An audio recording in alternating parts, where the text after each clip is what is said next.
me too much problems, I'm gonna just get off. That's fine, Matt. Whatever works best for you. I guess we're live now. Yeah, we are live. Well, okay. Colin, if you're out there, wake up. Yeah, wake up. I'm gonna I tease know him you wanted to about join that. this one. I mean, come It's okay. on. Maybe he'll show up later. He gets mixed up about the time too, the time frame, because we're on different zones. 8:30 Eastern. So today we are discussing the year 1992. I recently saw one film yesterday. Yeah. He always waits till the last minute. Mm-hmm. Figuratively speaking, or almost literally speaking. It's been about, what, 48 so hours now? Yeah, around that. No, 24. 24. 20, okay, now scratch that. 24 hours. All right. But I guess we could go through the highest grossing films of that year. So number one, which, Mom, I think you've already mentioned this already, but Aladdin was number one. Yeah. In the box. I was expecting Simon to show up with a little Aladdin avatar. Oh yeah. Where is he? He never responded, so maybe it won't Simon, work out for him. Come on. Home Alone 2 just also came out this year. I'm sure you want to put that as your avatar. Oh, but I thought he was doing the number one. Yeah, he probably is. Yeah. Well, Arturo, why don't you talk about the movie that you saw? Batman Returns. Yeah, it's very Tim Burton-ish. Yeah. That's probably all I've got to say about it. I mean, how does everybody here feel about that sequel? Did you like it as much as the first one? That one still has Michael Keaton as Batman, right? Yes. Yeah. And Michelle Pfeiffer as Catwoman. As Catwoman. Yeah. I thought she did a really, really good job. And something that I remember, you remember when we had the live stream about our favorite comic book / superhero movies, and I think Derek had mentioned Batman Returns, and he was talking, and he was talking about how there was a lot of suggestive double meaning stuff going on in there that would have flown right over the heads of the kids. Mm-hmm. And as we were watching it last night, I was like, holy cow, there really was a whole bunch of stuff. Well, it was like when you're an adult, it just like jumps right up and smacks you in the face. Wasn't it like PG-13? Because it had some stuff in it. But I mean, other references. Other double meaning, lewd references that kids would not have picked up on. But adults would be like, whoa, okay. Yeah. Did you remember that, Joe? Did you remember that being the case? No, I mean, I probably haven't seen that movie, in at least 20 years, maybe since the 90s. So yeah, I think for me too. I think this was, maybe I saw it twice total, but it has been decades since I last saw it. Well, the one that had Danny DeVito as the Penguin? Yeah. Mm-hmm. Wasn't he disgusting? He was so gross. Yeah, so nasty.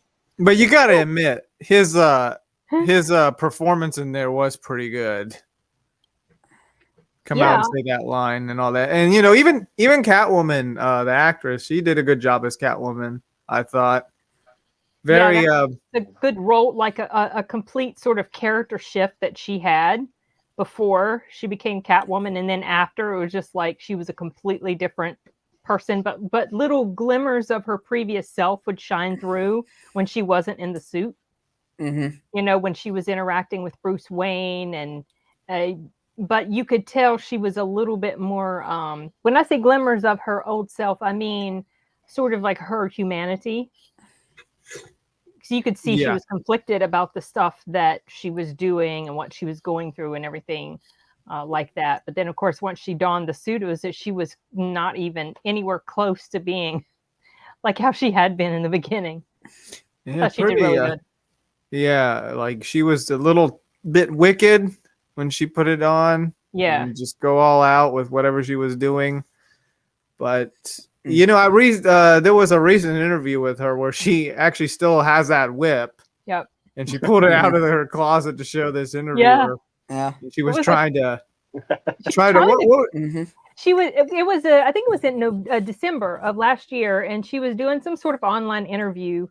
And the girl asked her about the whip, and so she got right up, and you could see her. She went to her closet, opened the door, and there's the whip hanging right up there in the Yeah. closet.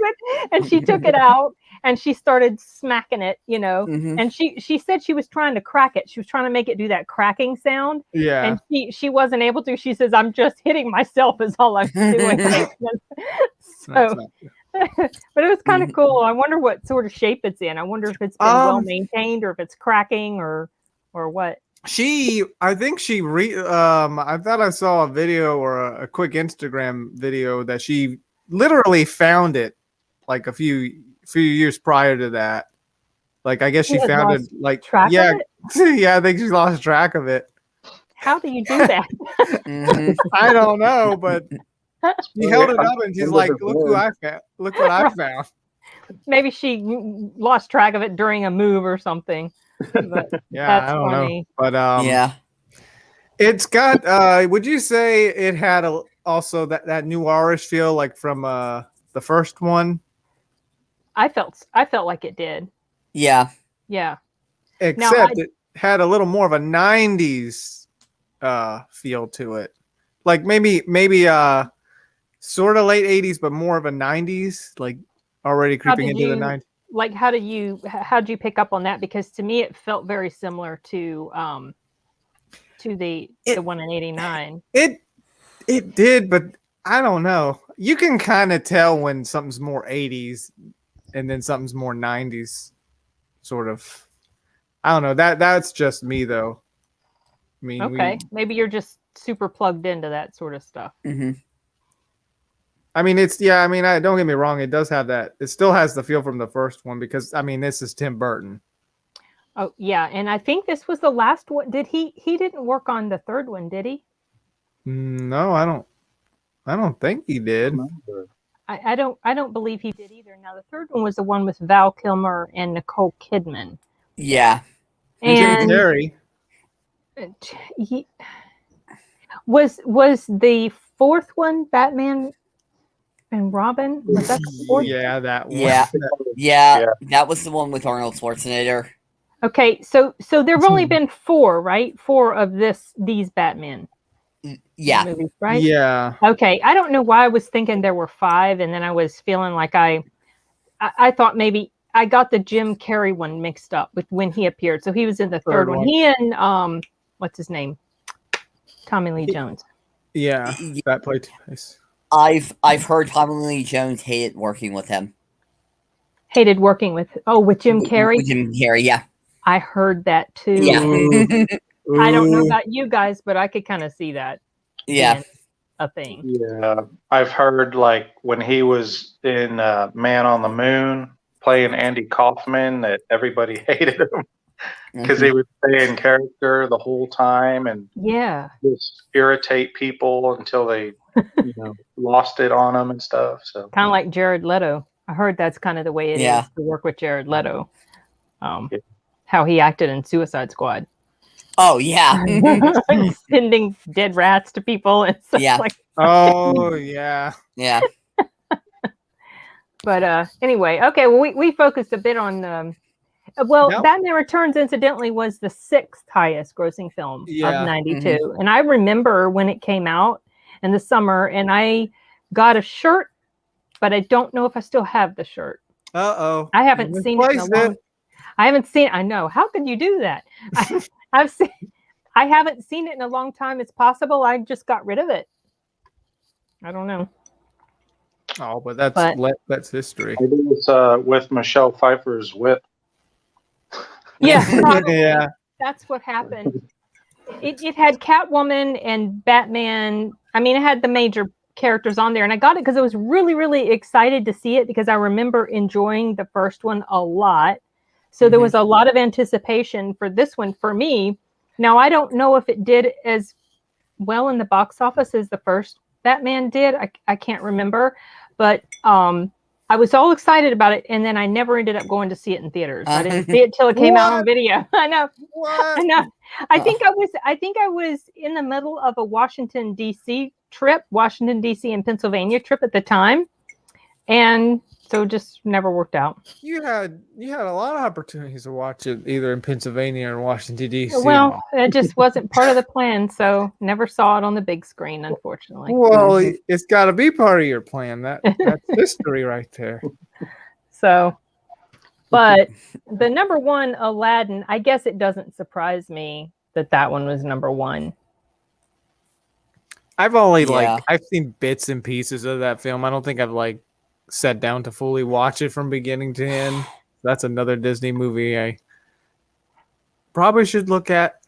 I think you would like it. I think Robin Williams kind of makes that movie. Oh yeah. But it's not my favorite of the Disney animated for some reason. I know it's hugely popular and it's got some catchy songs, but I just never really clicked with it big time. But yeah. They remade it a couple years ago with Will Smith.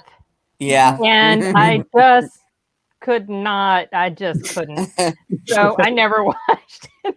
I haven't seen Will Smith. I heard he actually did pretty good. But I don't think I've seen any of the Disney live action adaptations in full. I started watching Beauty and the Beast on an airplane or something, but I haven't seen any of the live actions, and I'm not really particularly interested in them. It's just copy and paste, except live action. Yeah, exactly. Which I don't think it can really capture the magic of the animated versions to me. Something about the animated is just, I don't know, more nostalgic and just better, in my opinion. It's a little bit easier to believe when you're watching cartoon characters, do all sorts of crazy things as opposed to seeing human people act it out. Yeah. And it, it's easier to kind of let things slide when it's a cartoon. I don't know why. So. Then there was The Bodyguard. What is that about? Another Kevin Costner film. Yeah. Did you ever see that one, Joe?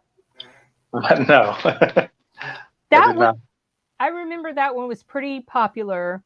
And I remember the soundtrack was very, very popular. My cousin listened to that thing over and over. I'm talking about Corey's mom. Mm-hmm. She loved that. It was I Will Always Love You. Yeah, when she redid the Dolly Parton, but then there was other songs that were in there, and I never really watched it except one day it was playing on the TV, and I just kind of kept it on, and I don't remember if I saw the entire thing, but boy, Whitney Houston was a terrible actress. That's all I remember from it, and I am so surprised that it ended up being number 2 for 92 because I don't think she did a good job. Yeah, it was number 2. Wait, what is it even about? Oh, I'm sorry. It's about a bodyguard. Like Hitman's Bodyguard sort of deal? Isn't it like Kevin Costner's Whitney Houston's bodyguard and then they fall in love or something like that? Yeah, they fall in love. She's got this stalker or somebody that's I don't remember if they're harassing her or for whatever reason her life is in danger. She's a singer, a very popular singer, which she was at the time in real life. Arturelia, she was an actual singer. Oh, okay. And she was really big in the 80s. And he had to protect her. And of course, through the course of the film, you find out, they fall in love. And then there's also the suspense stuff going on of whoever's trying to kill her. And I don't even remember why they were trying. I don't see it's just kind of forgettable to me. So, yeah. I think it was probably more popular because of Whitney Houston. Well, maybe Kevin Costner too. He was big, he had some films the year before that ranked high. Yeah. And then he did Waterworld. Oh, I know. What? Wait, what? He said, and then he did Waterworld. I've never what? Okay, I'm going to assume Waterworld. That laugh means it's something bad. Am I right? It crashed so hard. It was one of the most expensive movies ever made. And the most expensive flops. And then lost. Yeah. Mm-hmm. Wait, when did it come out? Was it 95, 96? Mid 90s? Was that the one where... Oh, wait. Was that the one where the filming was really horrible behind the scenes? Is that what you're talking about? I don't remember. It came out in 1995. Okay, then you got it, Arturo. I don't remember. I don't know, Glenn, if Bobby Brown was in that movie or not. Oh, is he going to join us or no? He said he wasn't going to because his internet was so bad last time. He would just stick in the chat. And Colin said he would, but as you see, Colin, where'd he's you not go? here. He'll pop up when we're halfway through. Colin! Colin! So, yeah, I don't know, Glenn. I couldn't tell you. Complete blank Then there's in my head. Home Alone 2, Lost in New York. Yeah. A sequel to the first one, which even I haven't seen at all. It's just bits of it on YouTube. I'm not super into the Home Alone series personally. So well, it did well. It's like the third one in the box office. Yeah, Home Alone 2 was number 3. Where he was in New York, so yeah, same thing happened. Or this time he got on a wrong plane or something and was again detached from his family. Mm-hmm.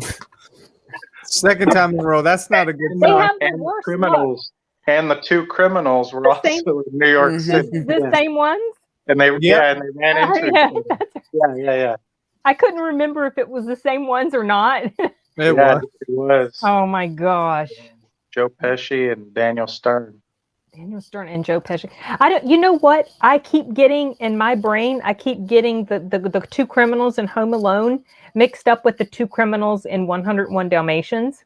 Oh yeah, the movie. Because they reminded me of they're so similar. They're so stupid. Yeah, they're dingleheads. Yeah, they were. But yeah, so I don't know if this movie that Billy is mentioning came out in 92 or not. No, that's 93, and that's actually going to be probably in my top 3 next year. So he said it's a bad movie. Oh, I saw it only once, and I couldn't remember. I couldn't tell you what the plot was about. I don't remember. I think I remember the 2 main characters. That's it. But yeah, it's got Mike Myers. Yeah, Mike Myers and the girl. I can't remember who she is. I know her face, but I can't remember. But we'll save that discussion for 93. So we don't. He predicted the future, Joe. He predicted it. Nice. Yeah. But he said it was bad, and it's not. Yeah. I guess, see, that's the thing about movies. It's so subjective, and everybody has, like, some people will think something is just great, and other people will just hate it. Right. And it's right. You know, you just never know. I think gonna like what sometimes. What's that? I think it kind of works out, these little chats, because it seems like everybody has a little different tastes, you know. Yeah. So everybody can talk about different genres, you know. Did you get together? We're all just saying the same thing about the same movies. So exactly, because we don't all like the same things, and we find out about things that maybe we hadn't known about too much before in some of these discussions. Yeah. I was getting ready to say. Oh shoot! Oh, I was getting ready to ask if we all had our top 3. We don't need to say it yet, but because I have mine. I'm just looking for my notes. I wrote it down somewhere. I'm going to give everybody heads up. I have to remember specifically what 92 film the only one that's recent was Batman Returns, but everything else is kind of a vague. It's very possible that's the only one you've seen. Yeah. From 92. When I was going through the list, I felt like it was a pretty weak year, especially compared to 90 and 91. I was surprised. I wasn't super wowed by it myself. I mean, I noticed there were certainly several that jumped out at me. I remember, like Unforgiven. That didn't make the top 10, but I remember it was a big deal, especially because I think it got nominated for an Oscar. I don't remember if it won an Oscar, but that was Arturelia. You would probably like that. That was Clint Eastwood directed it, and Morgan Freeman was in it. I don't remember who else was in that one. I don't remember. Is that a cowboy movie? Yeah. Okay. Yeah, I've heard of it. Yeah, you would probably enjoy that one. Yeah. Also, there. Oh, go ahead. I was just going to say there are a lot of films from this year that I admittedly have not seen, especially like Unforgiven. I know that was a well-received film. It was, so, yeah. I mean, I can say that the year was weak, but also at the same time, I haven't necessarily seen all the good films, so I could be wrong. Matt, what were you gonna say? There was a Ghibli movie that came out in '92. Porco Rosso. Okay, I haven't seen that one. I can. It came out in Japan. I don't know if it came out in the U.S. in '92. It might have come like years later. Yeah. Yeah. Those are pretty those are pretty big movies, like cinema wise. Yeah. You know? I have to look when they released what was it, like Castle in the Skies release over here. That came out like the US release dates are different than the Japanese, and they would cut things. Like, what was it? Nausicaa was an HBO exclusive back then, and they cut out all the stuff for like communism. Huh? Yeah. Oh, really? Yeah. Hold on. Yeah. Was that the one about it was the giant bugs and the city and the giant like monster that they were trying to rebuild. I heard about that one. Yeah, apparently HBO cut out all the references towards socialism and communism. Oh, that's funny. And then when we finally got Princess Mononoke over here, he had enough of us cutting his stuff, so he sent over a katana and said no cuts. Yeah, I think you told me that, Matt. That's funny. Yeah, that's funny. Yeah, I mean, okay. So, I don't know. What do you guys feel about the censoring certain things for films? Like, do you think it should just keep as is, or taking out all the communism stuff? Kind of sounds like communism to me. Yeah, exactly. I'm not a fan of censorship of pretty much any kind. Yeah, whether it's governmental censorship or whether you've got private sectors involved in doing that. I'm not super crazy about that. I feel like people should be allowed to just see the full product and they can make up their mind whether it's something that they feel is good or not. Yeah, that's just me. I think with the Ghibli films, because they're animated, people got the idea that they were for kids. Yeah, so that yeah, that was the mindset back then. So that's but still. Yeah. I know they did that a lot with some of the Gundam stuff. That was different. That was the US TV releases. Well, yeah, like, and then they would push it back later on. Yeah. So the fourth place in this is Basic Instinct. Waiting for you to get around to that one. Oh yeah. Okay, this sounds familiar. Did I ever see it? No, you have not. Okay. What's it? Okay, tell me, what's it about? You don't remember it. That's right. You wouldn't be able to forget it if you'd seen it. Well, okay, maybe the name sounds familiar. I just don't remember. What's that, Joe? I actually have never seen it, but I know, that scene. Yeah. That's like that scene. I think I did end up watching it just once, and I was not crazy about it. It was like a huge deal. And I think the only reason it was a huge deal was because of, that scene, because, caused so much attention. And it was very steamy or whatever. And I guess maybe the twist at the end. But when you're referring to that scene. So the scene it's a story. It's a story about this girl who is under investigation. This is basic memory. Under investigation. Oh, Colin's showed up. I'm not going to try to add him. We both might end up adding him and kicking him off. No, hello, Colin. Sorry, I was taking care of some pet sitting. Oh, and here we were smack talking you. We said he's probably like taking a nap. I was following for you, but I don't think. I did some pet sitting. I fall asleep a lot, and then I went. They have a big dispensary, Shangri-La dispensary. Oh, okay. I had to make stop, but I'm ready to go. Did you guys start? Yeah, we did. We're down. We started talking. We talked about the top 3. Now we're on number 4, which was Basic Instinct, and I was getting ready to tell Arturo about the scene. Yeah, that I'm not aware Everybody of, but apparently knows you said it was a big deal. Crossing. The leg crossing scene. Yeah. Yes. So, Oh, that one. yeah. Okay. You know, right? Because of Deadpool. Deadpool. Oh, did Deadpool? I forgot about that. Yeah. Okay. Well, so she's under investigation for murder. And Michael Douglas plays the lead investigator, I think, and he ends up falling in love with her. There's some steamy sex scenes and everything. And initially, when they bring her in for interrogation, she's sitting there in front of them, and she's got this short dress on. Yeah. And she crosses her legs, and the camera, of course, shows you that as she's crossing her legs, she doesn't have any underwear on. And that was like a huge, huge deal.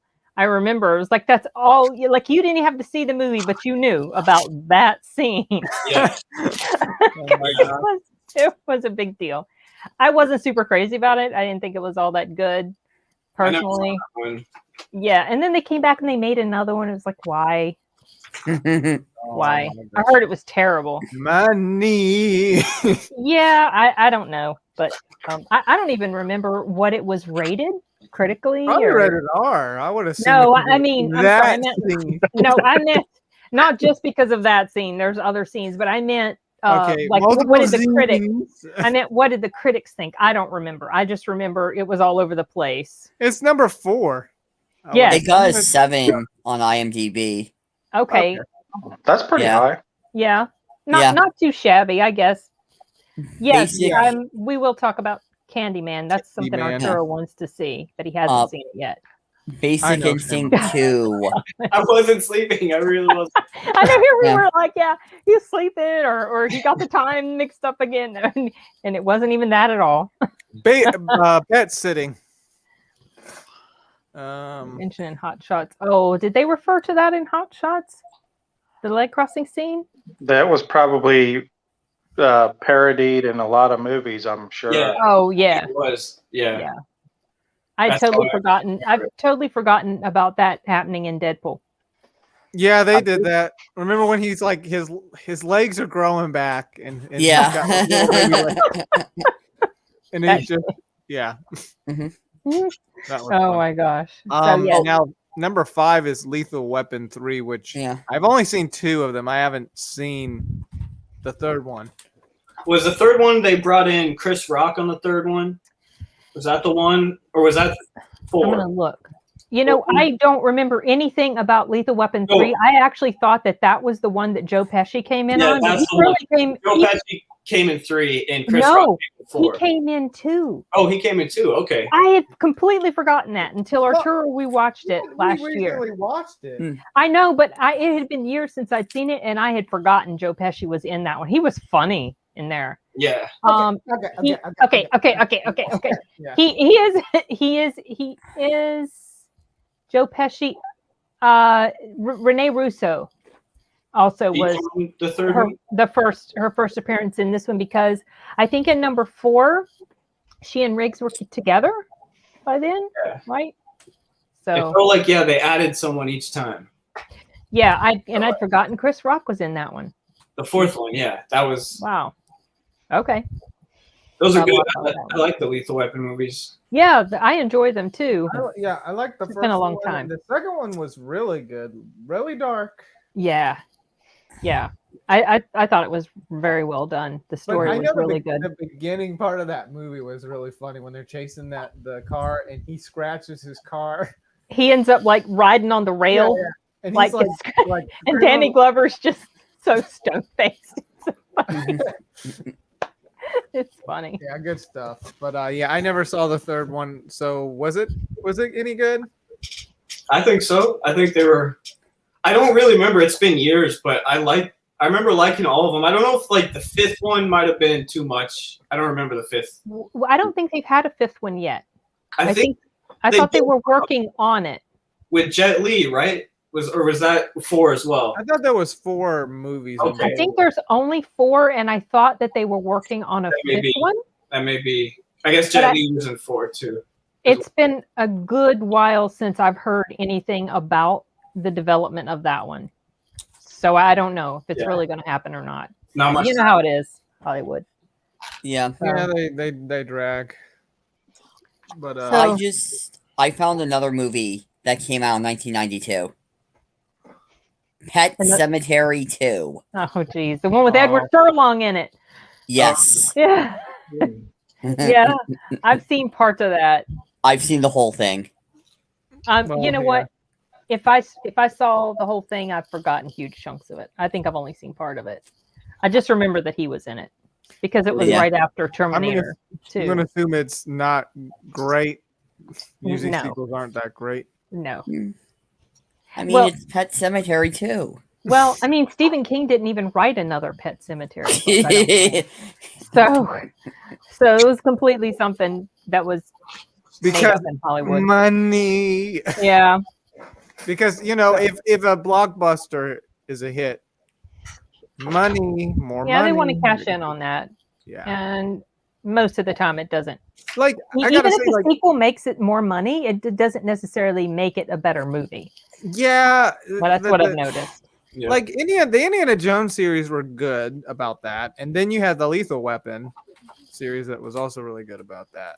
At least they knew how to, you know, make a very decent story and then still hit it pretty big in the box office. Keep the magic sort of kind of. Yeah. Like, you know, the 2 Lethal Weapons, I had this very nostalgic 80s vibe to it. It was definitely really 80s. Now you need to watch number 3, and I need to rewatch it with you because it's been decades since I've seen that one. Mm-hmm. Yep, a long time. Yeah, a very long time. So we already mentioned. We already talked about Batman Begins. Number 6. Returns. Yeah. I mean, sorry, gosh, listen to me. Batman Begins. I love Returns. Yeah, Arturo watched it for the first time last night. You did? Oh, what did you think? Very Tim Burton-ish. Yeah, for sure. Yeah. For sure. Definitely. Back when he was cool, though, in the 90s. Yeah. Back when he, and also in the late 80s with the first Batman. Yeah. Yeah, I like Danny DeVito is so good. Oh, she's back here. I didn't even know she was. Sorry. My daughter was looking for our little. She's back behind my chair. Okay, I didn't even know she was in here. All right. Sorry, got distracted with the fur babies. Number 7 is A Few Good Men. Yes, very infamous movie quote. Really? Yes. You can't handle the truth? Yes. I want the truth. You can't handle the truth. Even if you haven't seen the movie, I'm sure a lot of people have heard that quote. I think I might have heard it. Yeah. I got around to seeing it once. You haven't seen it? I was going to ask if you had seen it. What about you, Colin? No, I know the quote. I forgot that's where it was from. Yeah, Jack Nicholson and Tom Cruise and Demi Moore. And I had forgotten, well, I hadn't forgotten, but I didn't realize until I saw the movie for the first time a couple decades ago that Kiefer Sutherland was in this one. I had completely forgotten. Or no, I didn't know that he was. And then I saw he played kind of a baddish guy. But the premise is that there's been this supposed murder on a military base, I think. And so there's a trial that goes on. It's a courtroom drama, primarily, I think, a military courtroom drama. And pretty good, but I've only seen it once and haven't really been super interested to see it again. Just a court trial thing. I mean, there's other stuff that happens, but it's mostly that. And Jack Nicholson plays this one of the guys that ends up on the stand, especially in the climactic scene at the end, which is when that quote happens. So, yeah. But I was surprised that it was on the top 10. I didn't realize that it had been. I remember seeing it around all the time, but mention of it, reference to it, but didn't know it had made it that big. Well, we're already getting some famous lines from the early 90s. Yeah, some famous movie quotes, exactly. So then there's Sister Act, which was number 8. That's a Disney movie. Oh well, I mean, not like a cartoon. It was a comedy for adults with Whoopi Goldberg. Yeah. I didn't know they were the distributor, but they may be one of the sub ones where it's another company, but Disney owns that company. Right, like with kind of like Fox. Pretty Woman. Yeah. I don't know what is Saturday Night Live parodied it. The Few Good Men. I haven't seen that episode. but it doesn't surprise me. They parody a lot of stuff. But what is Sister Act? Like, what's that about? I haven't seen it once. Whoopi Goldberg's a nun. Yeah. Well, and it's she's a nun. She's not really a nun, but she when she goes undercover or hides out with them. She's hiding, and I don't remember why. Like, is the mob after her? I don't remember if it's witness protection or what, but yeah, it's like they made a sequel to Sister Act 2, but yeah. More sequels. Here we go. I remember enjoying the first one. I think I saw the second one, but I think it was forgettable. And I don't remember anything like in detail about the first one, but I just remember that I liked it. I saw glimpses actually of that movie. There was a point where what wasn't one of them running away from somebody? I thought. Well, probably got into like trouble or something. Yeah, there were some people after her. That's why she went she went in disguise as a nun, and she was very un-nun-like, which is I think that's humor. It's kind of coming back to me because I thought they were playing that somewhere, maybe a hospital or something. And I saw glimpses of that. Oh, okay, in the hospital, yeah. I'm gonna interrupt for a second because it took me about 5 minutes trying to open this box. And I just had to destroy it like an animal because I couldn't open it. And to get my cartridge, and it doesn't fit the battery. It doesn't fit. It's never happened. It's cost me $60. Oh, no. Uh-oh. Now I have to go find a new battery. Oh, goodness. Someone's in trouble. You need to contact customer support about that. Someone messed up big. I was distracted. But I wanted to mention something, though, because I want to do it every time or whatever we do this where it's the how does the box office become more child friendly, because like at the beginning it's because I'm looking at this top 10, Aladdin's number 1, Home Alone's number 3, and that's basically it. Like the third most kid-like movie on here is Batman Returns, which is, and even that even really very kid. Well, I was mentioning when we started before you got here that my friend Derek had brought up how that there was a lot of double meaning in some of the things that were said in Batman Returns that would have gone right over a child's head. And as I was rewatching it last night, I was like, wow, that's really some of the stuff that was mentioned in there. Too bad he couldn't make it. We could have had a nice conversation about Batman. Yeah, he would have talked about Catwoman because he really liked her performance in there. I thought she did really good. Yeah, definitely. Too. She did. Yeah, it was really good. Was Simon talking? Someone was talking about that. Was it? I don't know if it was here or somewhere else, but just how she had a really good performance, and it was similar to another role. I think it was Derek when we had our discussion about our favorite comic book movies. Comic book / superhero movies. He specifically brought that up, and I remember him mentioning what he did, and so I paid attention yesterday, and I was like, oh yeah. So, but yeah, it was fun. I think the other one we're gonna number 9 is Bram Stoker's Dracula. Now, you've seen this one, Mom. I've seen this one at least 2. I think I've seen it 3 times, and so recently our company did an audiobook of Dracula, and I'd never read the book, never listened to the other versions of the audiobooks of it, and so I wanted to work on it because I love vampires. And so on my final day of working on the audiobook, I played Bram Stoker's Dracula while I was working. And I couldn't help but notice that while there's a lot of similarities, there is definitely much more focus on the romance between Dracula and Mina than there ever was in the book. It wasn't like that in the book at all. No. But they really hyped it up in the movie. And I remember when I first saw that movie, I was like, Bram Stoker's Dracula was the movie that made me see that Gary Oldman was actually hot. Like, oh, he's actually hot in here. I mean, like, because I never thought about him in that way, but I guess it was because the way he played the character, kind of a sympathetic sort of monster. Did you see it in movie theaters? No, I did not. Oh no. It also had the guy from The Rocketeer. He was in that. He was in Bram Stoker's Dracula. The main guy? One of the cowboy. Keanu Reeves in it. Yes, I was getting ready to mention. If you guys remember the deal, like the response to Keanu Reeves' performance? Probably not good. But do you specifically know why? Do you remember why? His accent. Yeah. Okay. He was trying to be a British person, and he didn't do a very good job at it. Yeah. So it's like that movie's another example. Like Gary Oldman's such a good actor, and like Keanu Reeves doesn't have as much range. I love Keanu Reeves. No, he doesn't. He's pretty good. I don't think he's bad, but he's no Gary Oldman. Right. Yeah. He doesn't have there's another actor that I mentioned that he didn't have huge range, but I still really liked him. And Keanu Reeves is definitely someone who falls in that category. Like he's just so endearing. There's something about him, you know. I heard he's a really nice guy.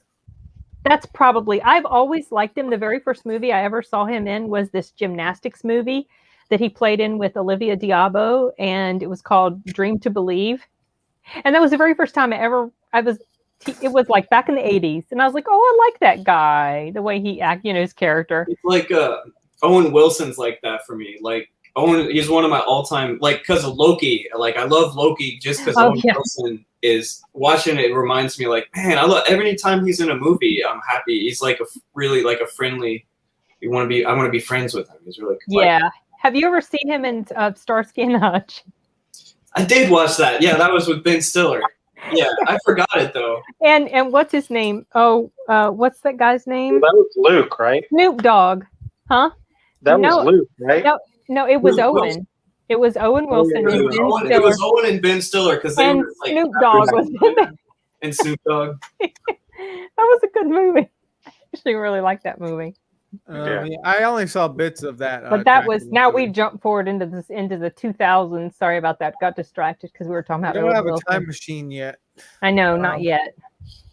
Yeah, I saw bits of what you were watching, Mom. Which one? You back to Dracula? The Dracula one, yeah. It also had the girl that played Elizabeth in Pirates of the Caribbean. Keira Knightley, I love Keira Knightley. Was she in here? I thought. Yeah, wait. I thought she was. She was really young. That lady right there. Play a child. Oh Keira that's Is that what's that one? That's Keira. Pride and Prejudice is one of my favorite. Oh, movies. Pride and Prejudice. And she's one of my favorite actresses. Yeah, I thought she was in that. Was she? I thought she was. She looked like her, unless I'm mistaken. Wait, in which movie? He was mentioning that he thought she was in. I don't think so. Her first movie was Bend It Like Beckham in 2005, I believe. Yeah, she was in Phantom Menace as like a double for Natalie Portman. Right, and I used to get them mixed up all the time. Those two. Bend It Like Beckham was 2002 maybe, but yeah, she didn't. She was like not in the 90s really at all. No, maybe it was confusing her with the girl that plays in Stranger Things. Oh, Winona Ryder. They don't look a bit alike. Dracula. Yeah, she played the love interest. She played Nina. Oh, okay, yeah. And Hannibal Lecter was Hannibal Lecter played Van Helsing. Van Helsing, yeah. Yeah. Man, he shifted real fast. First cannibalism, now he's a vampire hunter. That's nice. Forgot Carrie Elwes was in here. Oh, Monica Bellucci.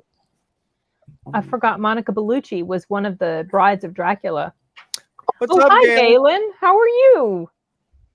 This is our Galen, right, Arturo? Yeah, I believe it is. Okay. We did chat a week ago. Oh, well, hope you're doing well, Galen. It's been forever. We're talking about Dracula. Yeah. Is the Maddie fail permanent? I don't know what that means. I'm not sure what that's a reference to.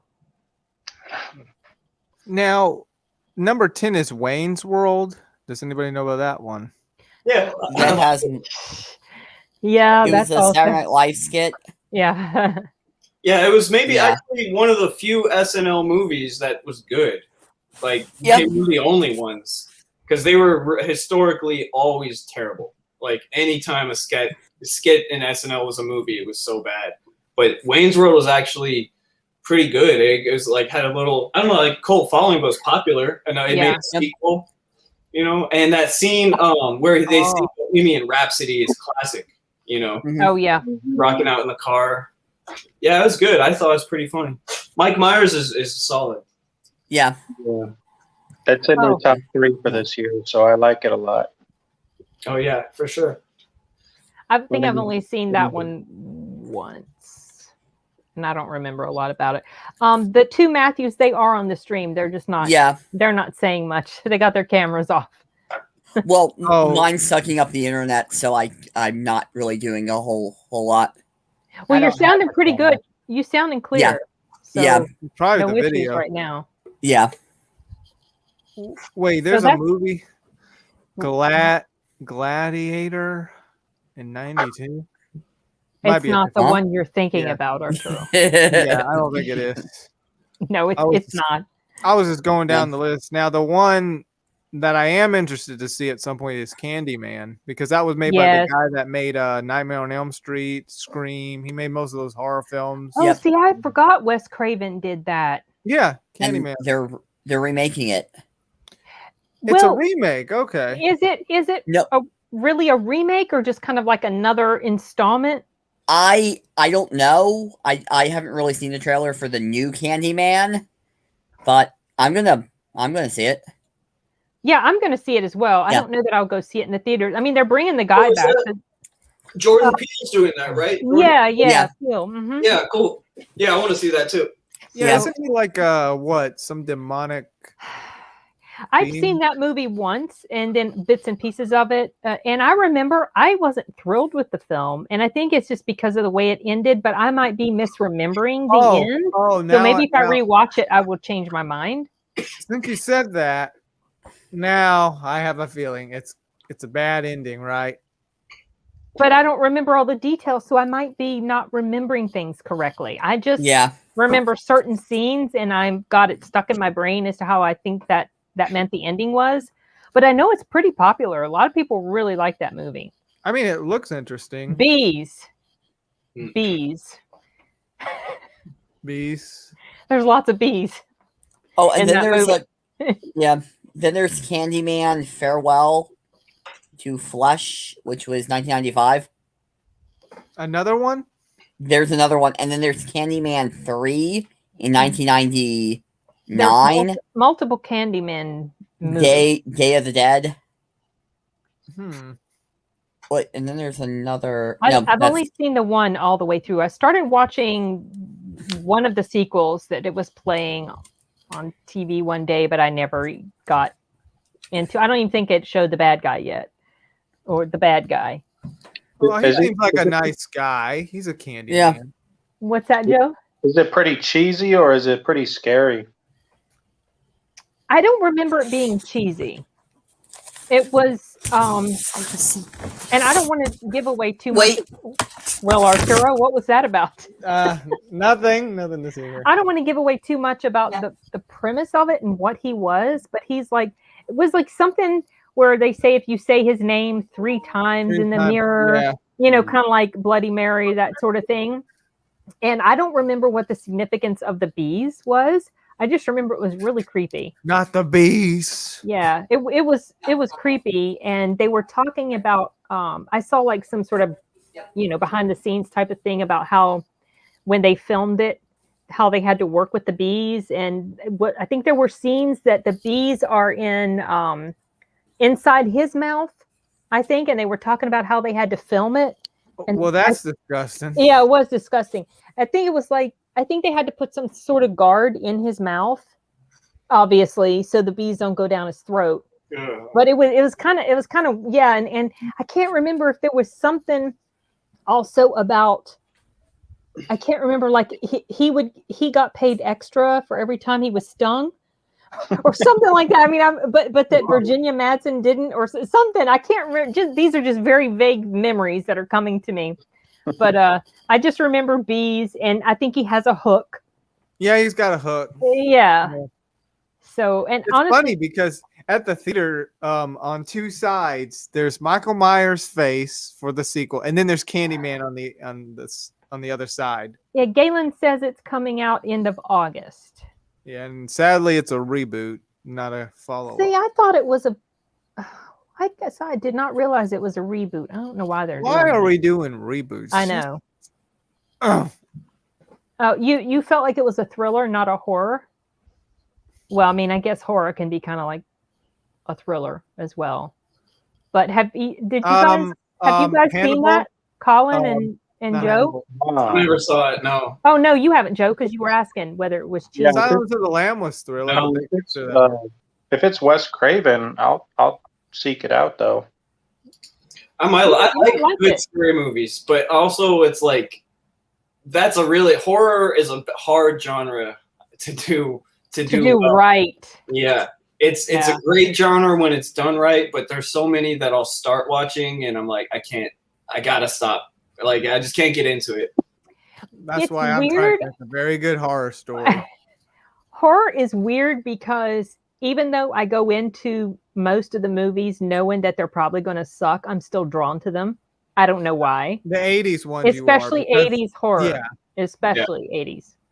Yeah, I was looking for like I don't know where to find some of that. I don't know if it's on that horror channel, whatever that is.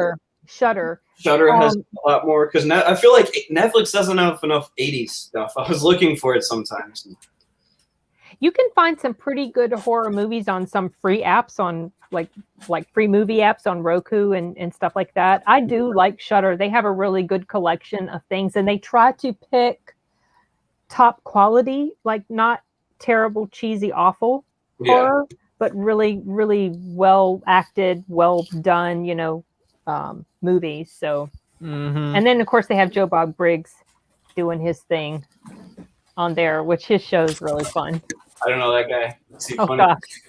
He does like this movie hosting type thing, and he plays the movie, but he also have you heard of him, Joe?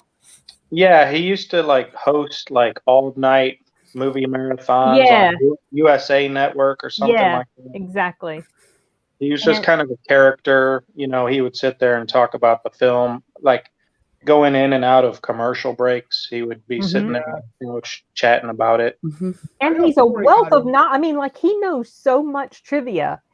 And his personality is so quirky and funny that I love to, even if the movie that he's showing is terrible, I still like to watch it just because of him.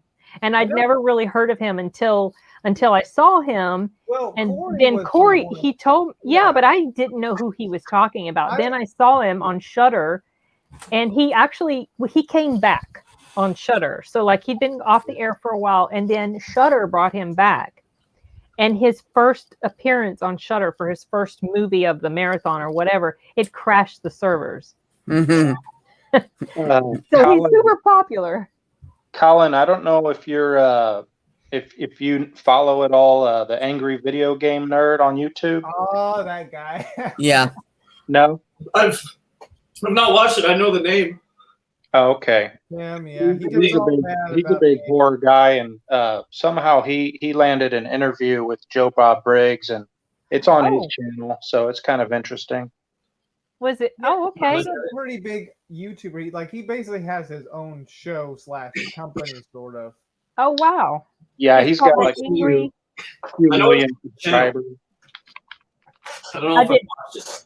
I didn't hear the last part of what you said, Joe. He's got what? I was just saying, he's got like a few million subscribers. He's been on YouTube since pretty much it first came out. So, oh dang, he started out as like a Nintendo guy, but he talks a lot about horror movies. He's really into horror films. So, and I think he went to film school. So he kind of, I guess, on the outside, but can kind of get access to people like that, right, in the industry. So, he's got his own video game too. So wait, he actually made a movie. I haven't seen it, but I think he made a movie and stuff. What's his name? I mean, what's his channel name? I'm gonna look him up right now. Cinemassacre. Yeah. Yeah, Cinemassacre. Oh, I thought he's not like the Angry Video Game, whatever you call it. No, that's his character. Yeah, that's one of his characters. Oh, okay. Yeah. I had seen that. Wow. I must have seen a channel like that. He's funny, but boy, he does curse a lot when he gets to that. Yeah. Okay, cool. Something. But I was just saying, if you wanted to kind of meet Joe Bob Briggs or whatever, I didn't know if you were a fan of his, but I am. I actually reached out to him to ask him if he would. Okay, so wait a second. Okay, I'm going to have to get on Joe Bob Briggs' case. He did an interview with this guy on YouTube? No, it was like live. Like they were sitting in the same room. Okay, because I wrote Joe Bob Briggs and I asked if he would, because this was when I was doing a lot of interviews. I still want to get back to interviews, but I asked if he would come on for an interview, and they said that he wasn't doing YouTube or something like that, or YouTube interviews or something like that. So then when you said that, I'm like, oh, wait a second. Yeah, I mean, like he has his own website as well, so they may have gone past doing YouTube by saying it's his own site. Yeah. I'll check out his stuff. I'll look. I'll definitely look for the Joe Bob Briggs thing. Yeah, I like him. I like his take on a lot of stuff. He's been around since like the 80s. He has. Yep. And I never knew who he was until he was like, remember Elvira? Yeah. What he kind of reminds. Yeah. Yeah, they're kind of the same. Like they kind of had the same job, I guess. Similar to the job that Peter Vincent had in Fright Night. Peter Vincent that's the kind of thing he did. He was like hosted these horror marathons at night. Yeah. Now, back to the films for 92. Another sequel that came out in 92 was Alien 3. Oh, yeah. Is that the one with Winona Ryder? Ridley Scott? No, that's Alien 4. Alien 3 is it's interesting. It's David Fincher directed it, and it's the prison where it's just like was on a prison. Oh, okay. Or something. Wow, I forgot all the details of that one. It's a lot. I don't know. It's different than the first two. It's probably more like the first one because it's a little more of there's less like they're kind of getting picked off like a horror thriller rather than they're fighters. Right.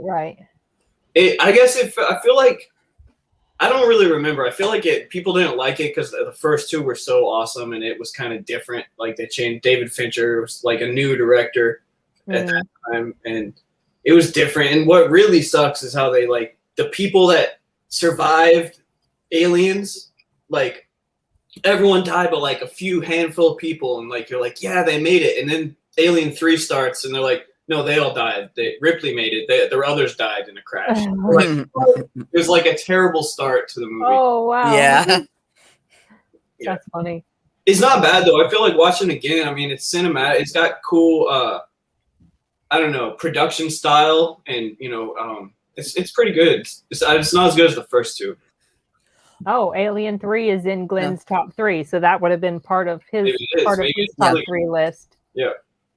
Isn't there two cuts? Aren't there two cuts? Because when the alien first appears, there's like a scene where it attaches to a dog, and people didn't like that, so they had to cut out the dog and put an ox. Maybe, I don't know. Oh, I wouldn't know. Yeah, I think there were. I think there were two cuts to the movie. It wouldn't surprise me though. Yeah, that happens a lot. Oh yeah. Yeah. Good, because the list I'm looking at doesn't mention Alien 3. I'm trying to find a list of movies. Okay, let me see. That would be one I'm considered. I don't know what my top 3 is. Yes, it was. It came out in May. I found it. That would be up in possibly top 3. That would be one of your top. Oh, okay. Charles Dance was in it, and Lance Henriksen. Lance Henriksen played Bishop from the second one too. Pretty sure. Oh. Okay, I forgot he was in the second one. He's the android Bishop. Oh, he was an android. I believe so. I think. Do you remember Aliens? Do you remember Aliens? Mm-hmm. I rewatched it a few years ago, and I remember not liking it as. I never really cared for it. I know a lot of people love it. They think it's better than the first one because it's James Cameron and I remember I watched it and I was like, eh. And then I rewatched it again a few years ago and I'm still like, eh. It's not my favorite. I like the first one better, I think. Yeah. But I had forgotten that Henriksen was in there. He's the android. Okay. Who does the knife thing where he's like, Oh, with the fingers? Yeah. Oh, yeah. Okay. We're actually going to go back to vampires. There was Buffy the Vampire Slayer that came out this Oh, year. yeah. Came out in 92. Yeah. Yeah, I think I've seen that movie just once. And that had Christy Swanson in it and Luke Perry. Is that any good? It's okay. It spawned the series. Wait, didn't Josh Whedon? Wasn't he the one that directed it? I think so. Unless I don't know if he did the movie and the show. He did the screenplay. Yeah. Galen's like, Alien 2 is the best. Fight me. All right, Galen. I love Aliens. A lot of people love it. Okay, I remember that Winona was an android, but I couldn't remember what movie she... That was the fourth one. I can't remember the subtitle for it. Resurrection? Is that the one where Ripley was resurrected, right? Yeah. And she was like the mother to all the aliens or something like that? Okay. Ron Perlman's in it. Ron Perlman, Winona Ryder. Okay, yeah. Actually, that was not terrible either. I feel like each one, at the time, I was like, oh, it's not so good. But watching them again, I'm like, it's not a bad movie. It's got some cool parts to it. Yeah. Like, it is, I think 4 is like a notch below the first 3. But it's still entertaining. Enjoyable. This is like, it's kind of like, you lose steam after a bit. You kind of run out of ideas. You kind of copy and paste over and over and over and over and over again. Well, sometimes when you put a little bit of distance between a film and when you rewatch it, sometimes your perception of it is different. Yeah. Sometimes no expectations. Yeah, expectations ruin stuff sometimes. That's true. Yeah, like that's why I don't like to get all excited about something because it could be a flop. Yeah. Artur, what happened to your mic? Why is it? Oh, it was too far away. It was a little too far away from you, so I thought maybe it had cut out. No. Then there was well, I was going to say this with Alien. Disney now has the rights to it because they bought Fox. Oh, okay. They're gonna ruin it. Just like what they did with Star Wars. So we may get new Alien movies soon. I can't say that makes me excited. I brought up before. I'm super excited, and I heard it's still like it's been put on hold. It's still in the early stages. Noah Hawley doing an Alien TV series. I'm really excited if that goes through. I think Noah Hawley's awesome. And who is that again? He's a writer-director. He did Fargo, which is like my okay. The show or the TV movie? Series. The TV series. He also did Legion, the TV series. I have not gotten around to that, but I've been meaning to watch it. Oh, it's worth a watch for sure. No retcon, please. Yes, no retcon. I will. Yes, I do agree. Then there was Twin Peaks Fire Walk with Me. Yeah, I saw that. I saw that last year. I've been hearing, like, I've never heard of Twin Peaks until you met my manager. Ken. So I met Ken at my job. Ken is obsessed with Twin Peaks. With the show. I think, was that you, Joe, that was talking about? Yeah, so the TV show came out, I think, 90, 91. Around there, the 2 seasons. And then because the show discontinued, I think in 92, they made a movie, which I saw it a few years ago when I was getting into all that stuff. So I don't know if I want to say they were trying to tie up loose ends. I really can't remember, or if they were just progressing the story. But if you like the show, it was good. And then, I mean, it's kind of the whole Twin Peaks like timeline is weird because they had two seasons in the 90s, and then a movie in 92 after the show was canceled. And then in like 2017 and 2018, they had seasons 3 and 4, I think. So, it's just very strange. But yeah, I guess the movie was like the show, but maybe a little higher quality. So that was kind of cool from what I remember. It's definitely not for everybody because it's so quirky. Yeah, like you said, if you like to be, leave the movie knowing what happened and everything, you then wouldn't like that film. Yeah. you probably shouldn't waste your time with Twin Peaks if I were you. Yeah. I had started it but didn't get very far into it. So never saw the end. Just found out who killed Laura Palmer. That was all. Ricardo. Oh, the year you were born.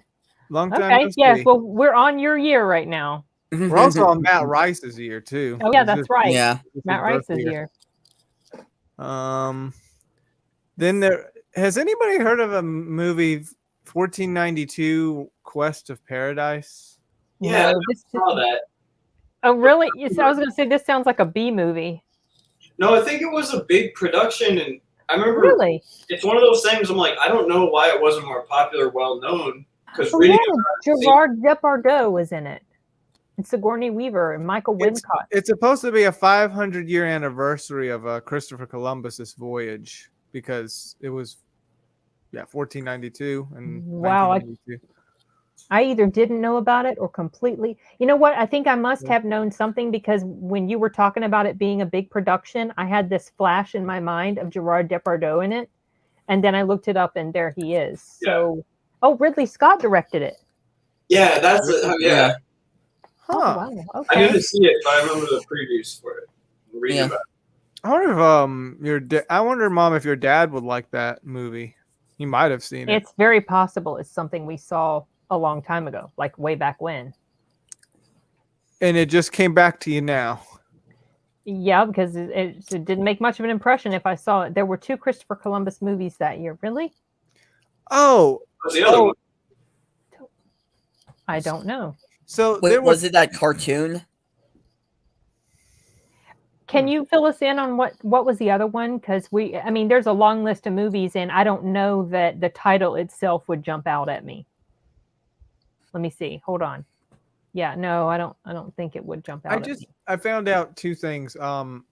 Apparently there was a re-release of Blade Runner director's cut that came out this year.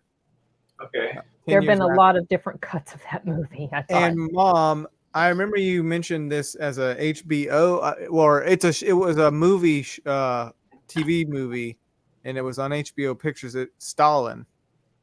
With Robert Duvall. Yeah, Duvall. Yeah. Have you seen Blade Runner, Arturo?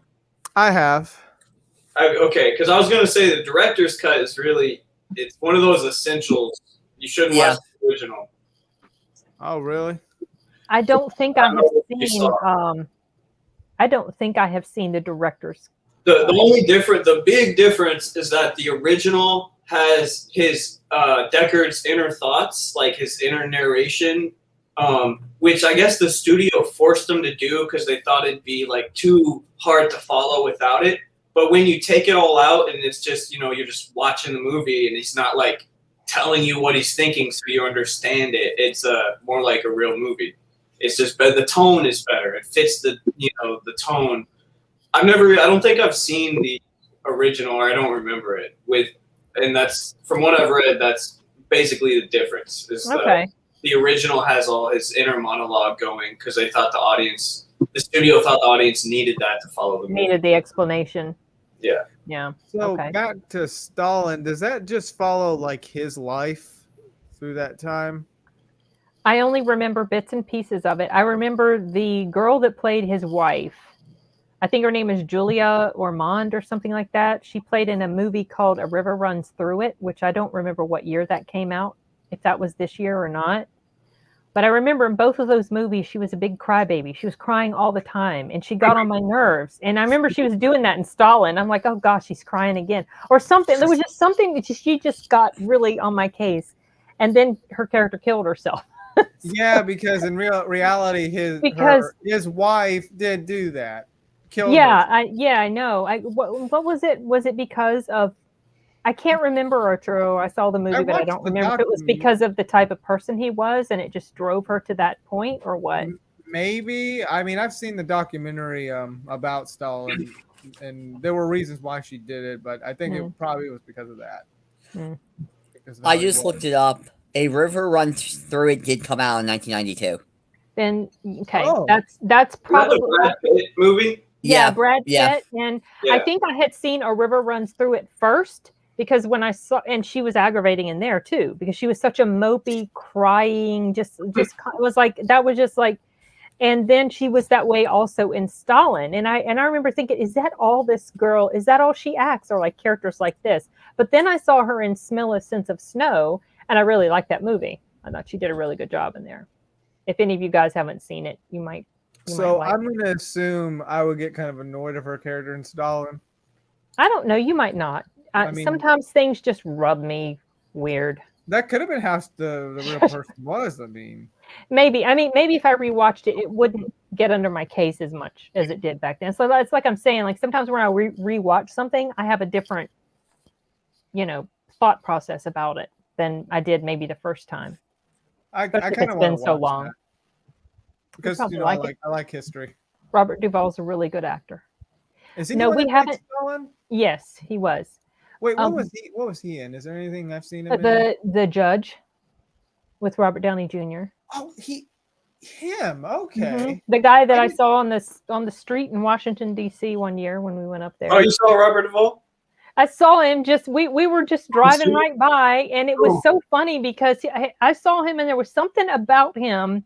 I think he was with two guys in a business suit, and he stuck out because he was just like in a, just a casual blue short sleeve shirt or something like that. And that's why he stuck out. And then when I looked more, I was like, and then I think my dad saw it at the same time, or my mom, and we were like, that's Robert Duvall. He was just on the side of the street in Washington, D.C. talking with two businessmen. But we knew exactly who he was because he just got that face. You know who he is. He was he's a phenomenal actor. He is. Very, very good actor. He was in The Godfather. Yeah, that's right. Yeah. Well, he was in To Kill a Mockingbird when he was like really That's young. Right. He was Boo Radley. Boo Radley. That was one of his early roles, I think. He didn't say too much. Oh, okay.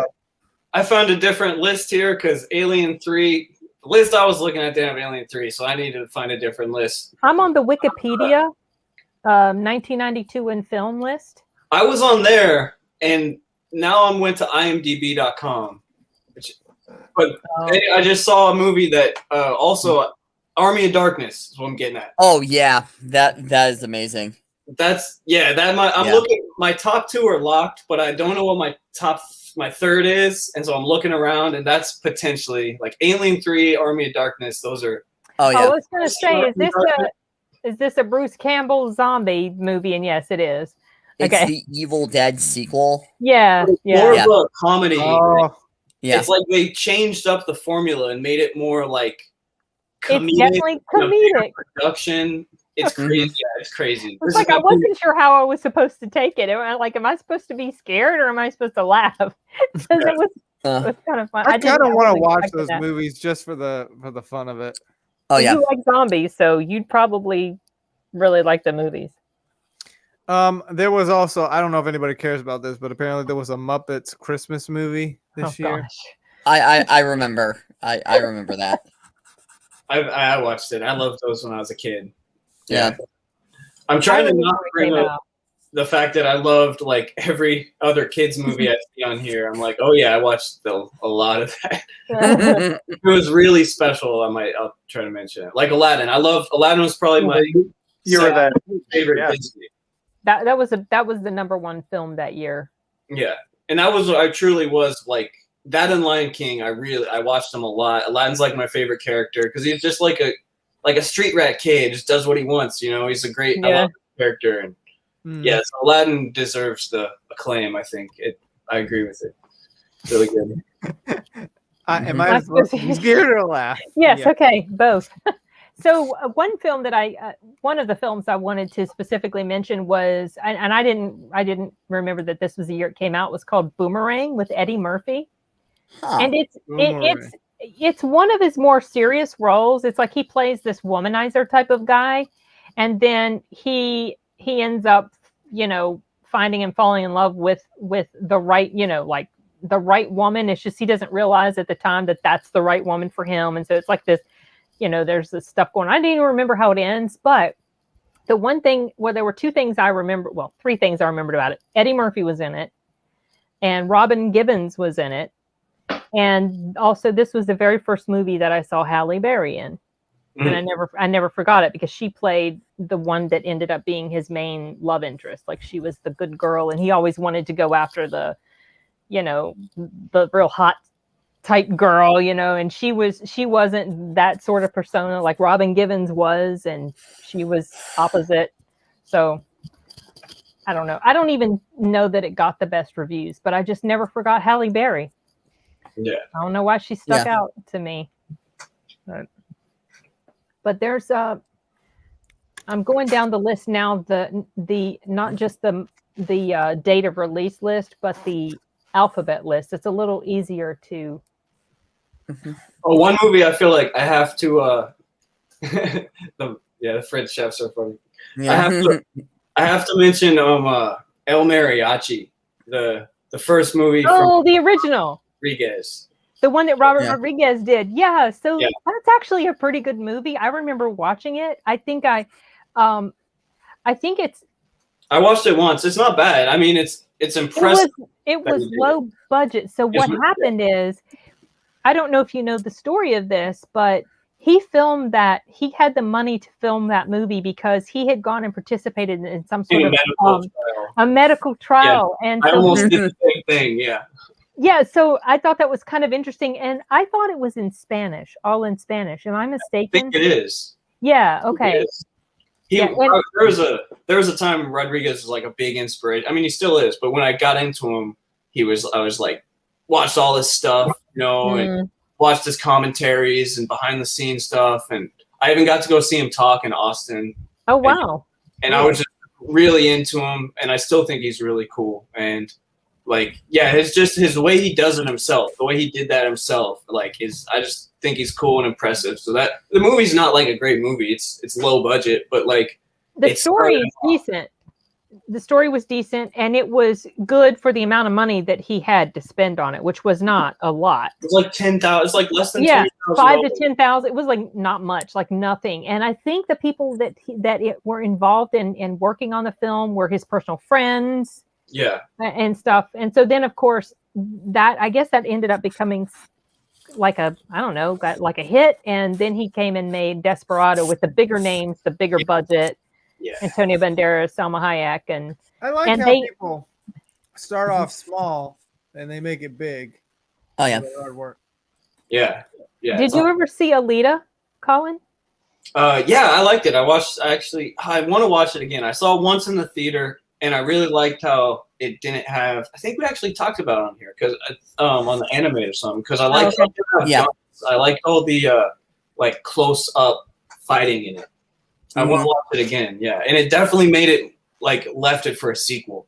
I hope that happens. Have you seen it, Joe? No. Oh, okay. Are you into any of Robert Rodriguez's stuff? Not particularly. Really? Yeah, he's on the violent side, but I don't know what his best movie. I think Sin is my favorite movie he did. Which one? The way he did Sin City was so cool. I think the way that was filmed, yeah. My favorite movie he's done. Well, oh, sorry. Go ahead. I was gonna say there's not a lot of movies of his I love, but I like most of what he's done, and I really like him as a person a lot too. Well, I was going to say the internet would roast us if we didn't talk about Reservoir Dogs, which... Oh, I've been waiting. Yeah. Oh, yeah. See, I didn't even know that came out. Quentin Tarantino, right? His first film. Yeah. I think that's his only film I think I haven't seen yet. Yeah, really? That's his first one, and I never seen that one myself. They made a game of it on PlayStation. PlayStation 2 has a thing. I think I heard of that, Matt. Yeah. Harvey Keitel, Tim Roth, Chris. I can't believe you guys haven't seen. I mean, you gotta watch it. I know. I want to. I just haven't gotten around to it. I think like I said, I've seen them all, and I like all of Tarantino's movies that I've seen. Some I like more than others. Yeah. Mm-hmm. I think it really holds up. I mean, I think there are a few things. A few scenes or lines that I feel like, I don't know, maybe they feel not. Maybe it's not perfect, but it's close to perfect. It's basically perfect. It's really good. I mean, it is violent. It's pretty violent, and Just of course, before all of his movies are like that. Yeah. Just before Pulp Fiction came out, within a few years or Yeah, years later. right. So I'm going to guess, Joe, that makes your top 3. That came in number 4 for me, but I okay. just wanted to make sure we didn't go without mentioning it. I would have skipped right over it. I was waiting. I was waiting to see if anyone else brought it, because that's my number 1, and I was okay. That's your number 1. What's the premise again? Just some gangsters team up. It's told kind of non-chronologically. It's kind of told in flashbacks, and it's cut up between the present and the flashbacks. But it's basically some gangsters get together, rob a jewelry store, and it kind of goes wrong. They end up in a warehouse, and it's just kind of like, someone got shot. They're at the warehouse waiting for, basically it's real simple. It's some gangsters rob a jewelry store, and it kind of goes bad. That's about it. Okay. And it's just told, the way it's told is cool, and just all the gangsters are also cool. Like, there's lots of scenes, like it's Tarantino, so it's them just, like talking. There's scenes of them just like hanging out, talking in a restaurant, like in the planning stages and like that kind of stuff. And they just have a lot of personality. It's really like authentic and funny and cool and dark. Not dark, but like black comedy. Like, because they're making fun of killing people. Like Pulp Fiction was like that too. Him and Guy Ritchie, that's what I like about those two directors. They're able to get you attached to these characters like on a day-to-day basis. But you don't feel like they're like, you're a psychopath or they're psychopath. Well, maybe they're psychopaths, but they keep it light somehow.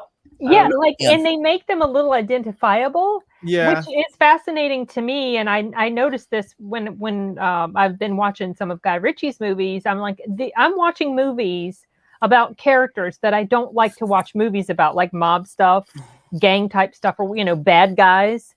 But yet they can tell the story in a really interesting way that kind of makes you sort of, I don't know, if not identify with them, at least be able to enjoy watching whatever they're going through, and fascinated and interested to see how it's going to turn out for them. And you're kind of pulling for them in a sense sometimes. Yeah, like Gentleman I really liked, and then Snatch was another one I really liked. And then there was Wrath of Man, which all are connected somehow with the mob, but the characters are like like bad organized crime type people, and yet you're watching it, you're like, yes. What? It's not like they're like, at least with his characters, not like they're bad people. They're just involved in something. They're in crime, but maybe they're not as bad as over the line as far as the lines that bad people can cross. It's weird. I can't even don't even think I can easily explain that. What is it? Wrath of Man and The Gentleman? The Gentleman, yeah, those are Guy Ritchie's latest films. I want to see them. I just need to. They're really good, and he and Quentin Tarantino remind me a lot of each other, the way they tell their stories, because they do it very often in a non-linear fashion, like you were talking about. Non-linear gangster story. Yeah, like forward and backward stuff, and from different perspectives, and you kind of really have to be tuned in to what's happening, or you might get lost. Yeah, for sure. In the plot. So we need to watch that soon, Arturo. What? Reservoir Dogs. Yeah, so we can say we've seen all. Well, you haven't seen. Seen Jackie Brown. There was one where wasn't there one with Samuel Jackson and some girl that gets involved by accident with FBI stuff, and Samuel Jackson being like a drug dealer shipping something off. There was that. I think it's a Quentin Tarantino movie. I thought that came out like in the mid-90s. Jackie Brown or not? What? Sam Jackson with like drug dealer and Jackie Brown, but I don't know if that's. Yeah, wait, you mean the woman Pam Grier? She's kind of set up, blackmailed, kind of. I think he must be. Was Samuel L. Jackson in that one? I completely forgot. Yeah, I remember Robert De Niro. Yeah, De Niro, Jackson, Pam Grier. Okay, that's probably what you're thinking about, Arturo. Because I remember one of my friends at work was talking about that. Like that was one of his favorite movies. I've seen that multiple times. I enjoyed it. It was quite violent. I remember there's the scene involving, I think it's De Niro's character and the Fonda girl. He gets a little tired of her. He gets tired of her back talk. He gets tired of her, and it's like, it was just. I don't want to spoil it for Arturo, but it was just. I mean, you knew it was coming, but when it happened, it's like, oh wow, yeah. He doesn't hold back. He doesn't hold nothing back. And that's the one movie that Tarantino directed that he didn't write. It's based. Well, he wrote the screenplay, but it's based off a book. Yeah, I've heard that. So, okay, correct me if I'm wrong, but I thought, and I might be completely wrong, maybe this is why this happened. If he didn't write it, you say it's based on a book. I thought it was in the same universe as some characters in that movie with Jennifer Lopez and George Clooney. It might be because Michael Keaton, the famous author. Both of them? Okay, I bet. What's his name? Is it Elroy or something? And he's a famous author. You probably know the name if you just Google who wrote Jackie Brown. Then you'll see he's a famous author. I'm pretty sure, like a crime author. Well, I know he also wrote the screenplay for Dusk Till Dawn, but what was the director's name? The guy that directed Alita Battle Angel. I keep forgetting his name. Robert Rodriguez. Yeah. I'm gonna head out, guys. Oh, here we go. Oh, okay. Oh, man. Yeah. I gotta head out. Okay. Have a good day. See you, Matt. Have a good day, man. Okay. Yeah. Elmore Leonard. Didn't he write the Out of Sight? That one. Because I think Michael Keaton, if I'm completely jumbling things up, I thought Michael Keaton played in that, and I thought he also played the same character in Jackie Brown. Yeah, but I might have my wires crossed. Because I remember being confused because they're two separate movies, but he shows up and he's the same character, and I'm like, well, wait a second, but it was different directors, but that makes sense if they were based on two completely separate novels, and that's kind of cool that they brought him in and he played the same character. I forgot about Universal Soldier. I knew that one came out this year. Oh yeah, we haven't talked about Universal Soldier. I only saw bits of that one. You gotta watch it. Fun film. Yeah, we did talk about Army of Darkness. Oh yeah. Oh, I'm sorry, I was looking here. The Twin Peaks movie, yeah. Universal Soldier. I'm not gonna say my top 3 yet. We're not there yet. Yeah, not there yet. Yeah, I'm actually running out of films to talk about. I went through most of the list. I was going to mention the TV shows that came out this year. There was a movie or two. My number one's Reservoir Dogs. We went on about that a bit. Number 3, I'm not sure. There's a movie I definitely want to talk about. I was excited. Okay. I don't know if you guys have heard of. Well, you haven't seen Reservoir Dogs. I'm sure you haven't seen this one. It's called Baraka. Baraka. And it's a documentary. And it didn't come out in 92. I was doing a search on the Baraka documentary. Baraka. And it's like I just think it's a classic. Everyone should see it, although it might not be your thing. There's no dialogue. It's a documentary, but it's basically just imagery with music in the background, and it's just of stuff all over the earth, and it's just shot in a way that it's just very reflective to make you just kind of like look at all the stuff that's happening. And I thought I was really impressed, and it does have. I mean, it's well critically well received, and it's shown in schools and stuff, but it's not very. It's kind of different than most. Most people want to. Never heard of it. Yeah, it's a documentary without any words. Yeah, that's what I was looking it up here. It says that it's unique in that it actually requires a commitment of time and concentration. It's a film that communicates its message without utilizing standard film language. Yeah, it wants you to think, basically. And it also just wants to show you nature and humans. And I find it awesome. And I highly recommend checking it out. It does have very high ratings. Yeah, and I saw it. It was like 20, and I was like, oh wow, blown away by it. And then while we're on the topic, if I can shout out a movie that came out, I think in '82 or something. So we're never gonna talk about it. But I think it was the guy, like the cinematographer for this movie I'm about to mention, went on to make Baraka. And so it's kind of in the same vein of a reflective documentary. It's called Koyaanisqatsi, which is a Hopi Indian word. I'd have to spell it out, but it's a similar thing as Baraka, except that it's dark, and it's in terms of like it's reflective in nature and humans, but it's kind of basically Koyaanisqatsi means crazy life or life out of balance.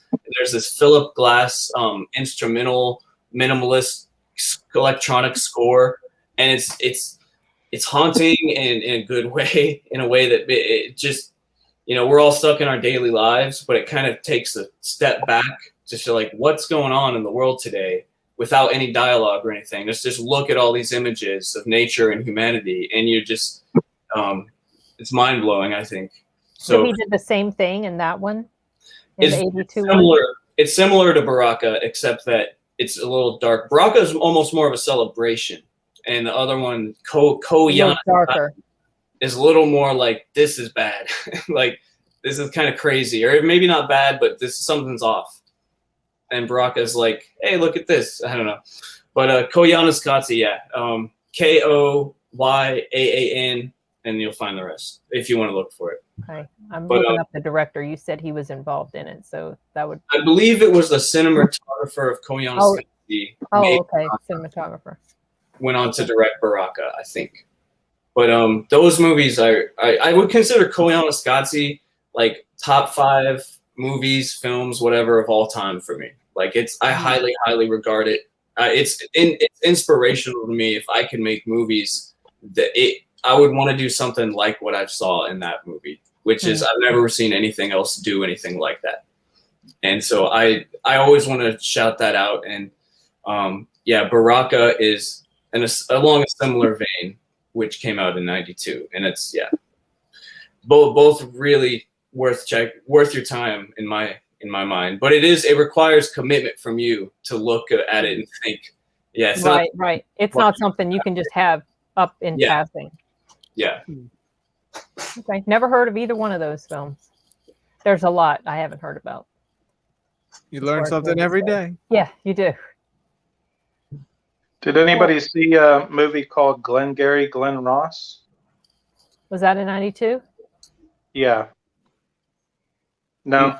It sounds. I don't think so. I'm looking it up to see if I can refresh my memory. Maybe I did and I forgot. It's based on a play, and so it's very dialogue heavy, and it's basically about these like 4 or 5 salesmen that sell real estate. And it's like one night of their job where they're working like late into the night, like, after midnight, and it's raining out, and they're trying to sell real estate. I mean, the movie, it doesn't sound interesting at all, but it's got a really terrific screenplay and really terrific acting performances by everybody involved. Got some big names. Yeah. Alan Arkin, Ed Harris, Al Pacino, Alec Baldwin. The guy we don't mention anymore. Jack Lemmon. Yeah, that guy. And then Kevin Spacey. Before, But David Mamet. Yeah, it's based on, and it's really, I mean, it's not like a typical movie because it's about salesmen selling real estate in one night, and they're basically trying to save their jobs, and a couple of them start getting the idea to like try to like rob their office.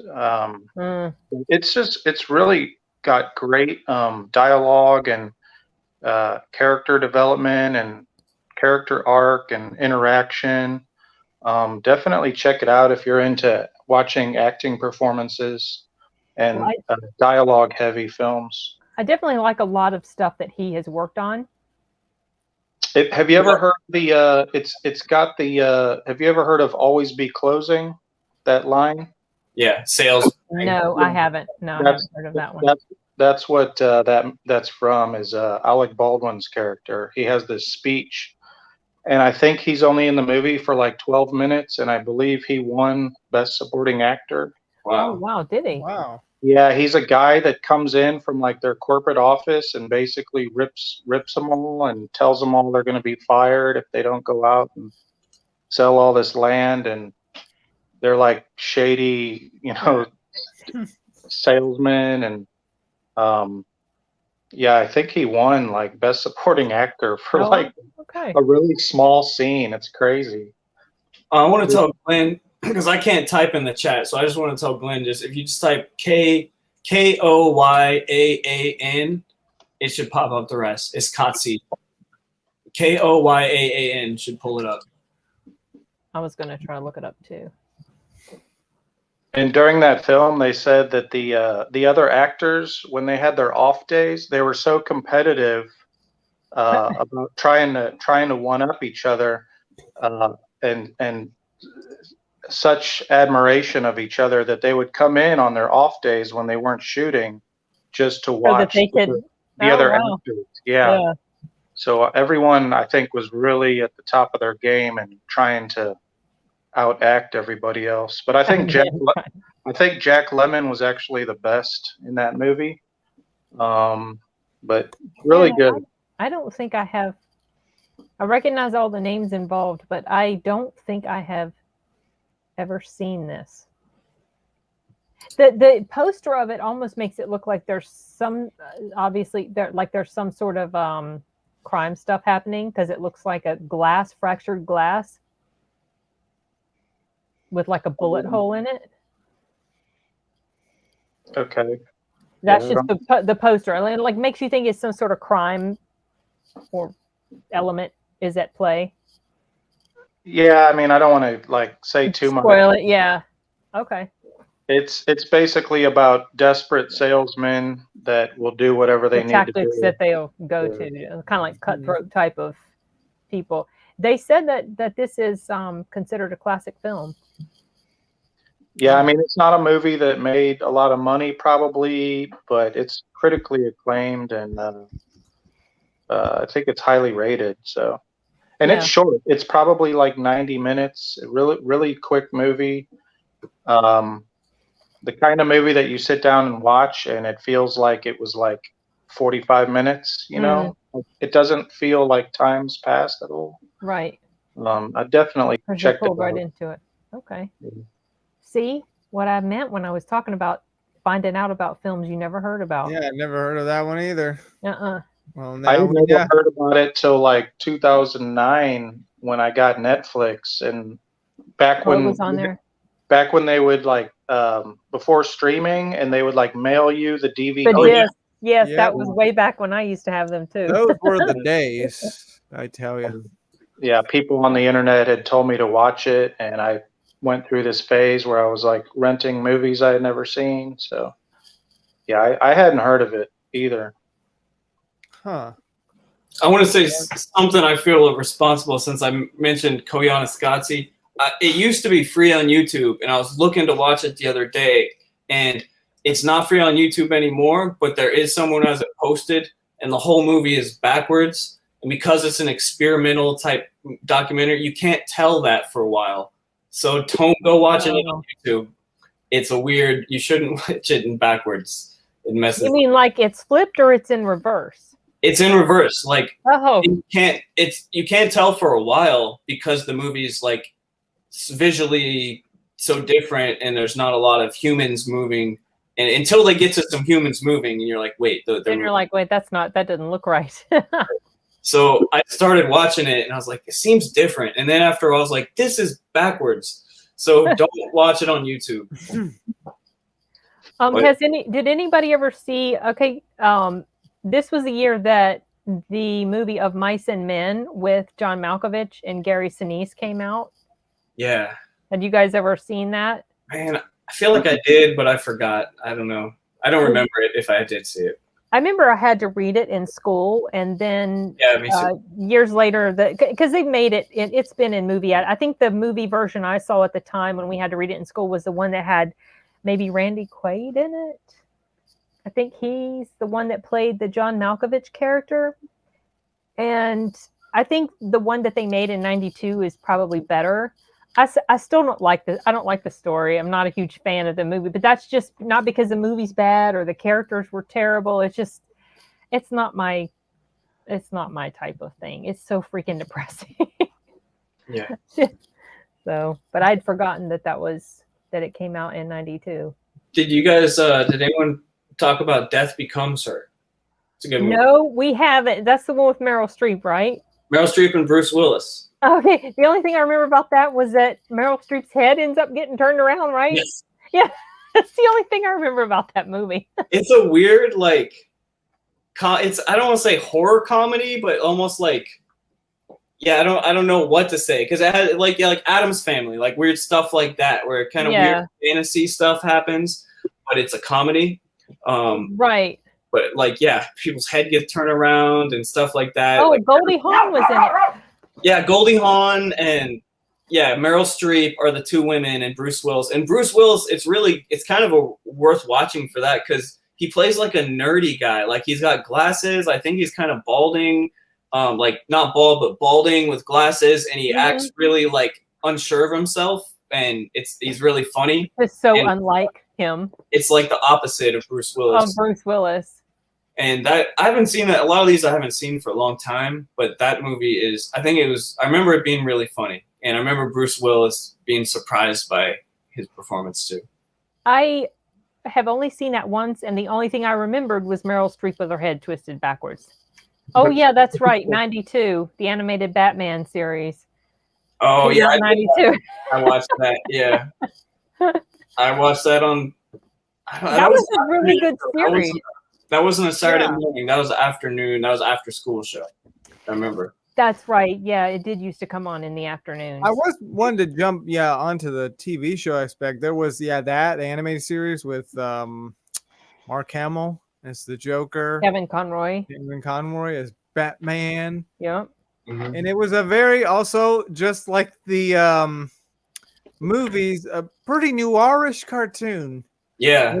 Funny because Batman Returns came out that year, and then the animated series came out that year, and on top of that, they used the same music for the opening. Yeah, which is brilliant. Well, Danny Elfman, I think didn't he work on both? Yeah, he did. Yeah, I thought that was mentioned. Song. Yeah, that was kind of my first year I was 7, so that was like kind of set the tone of Batman for my life, was the Batman Returns and the animated series that year, yeah. And Kevin Conroy had the perfect voice for Batman.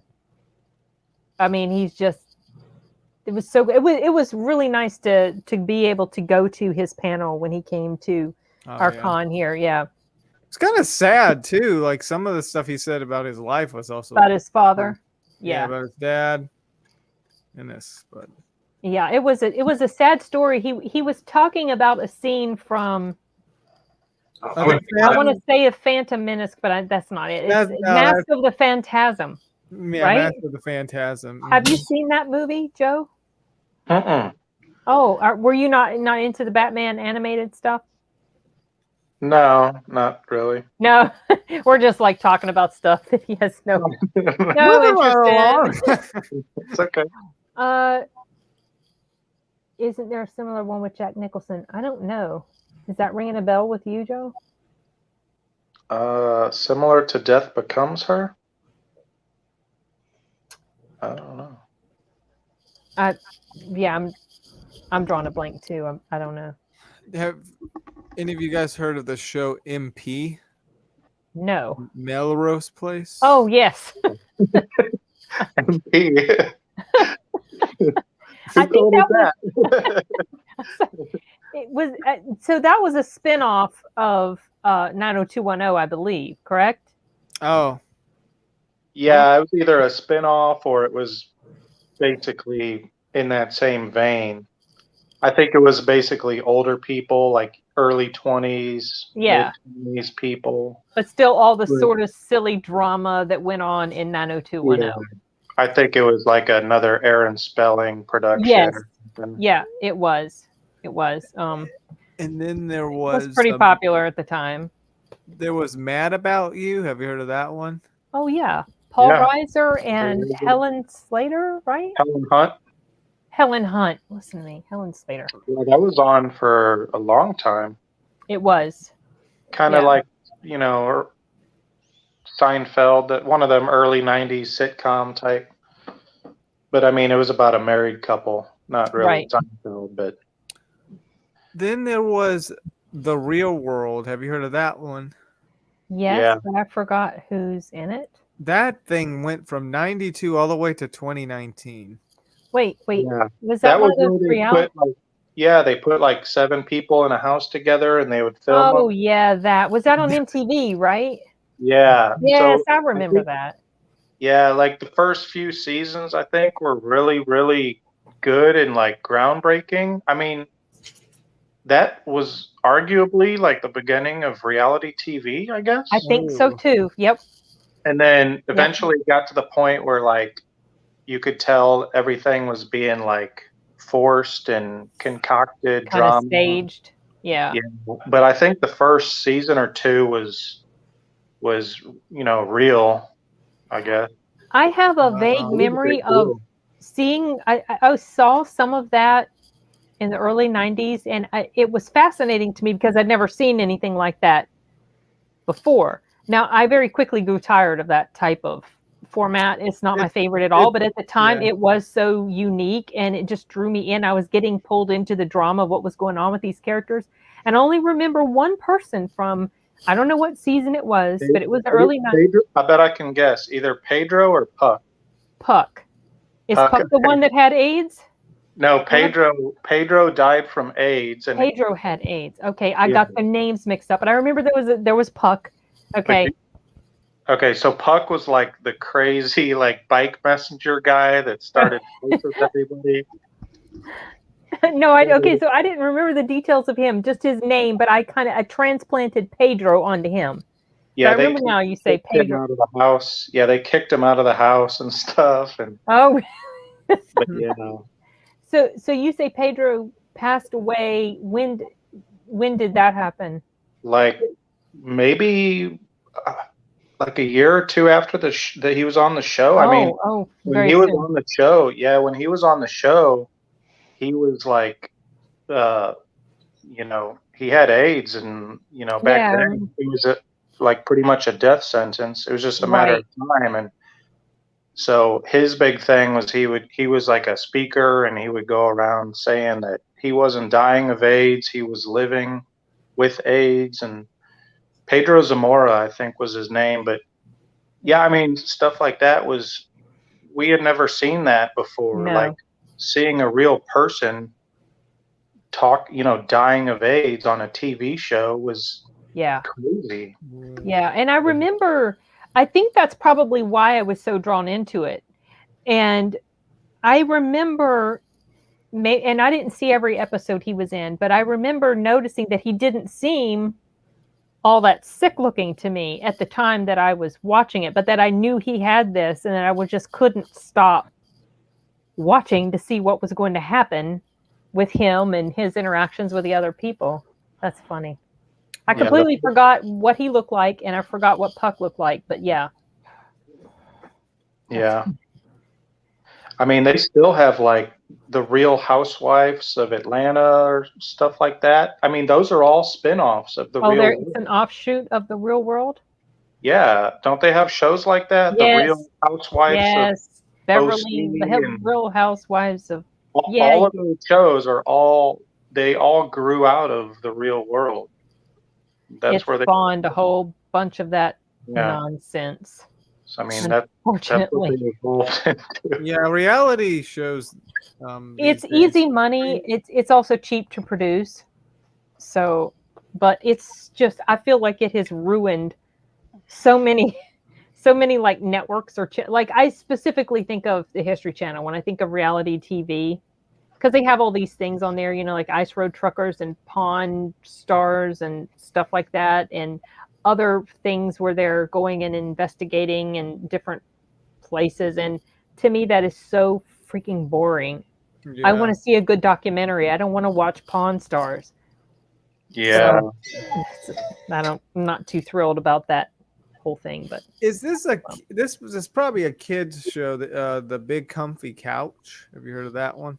No. Okay. No. Moving along. Yes.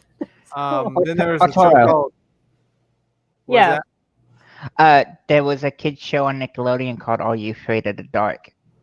Oh, I remember the name of that one. Was that 92? Yeah. Yeah, that debuted. I remember growing up with that. Yeah, there was some Nickelodeon shows that started this year. Then there was Martin. Anybody heard of that one? That was comedian Martin Lawrence's sitcom. Oh, him. Oh, the guy who played in Arturelia, the guy who played in the Bad Boys movies with Will Smith.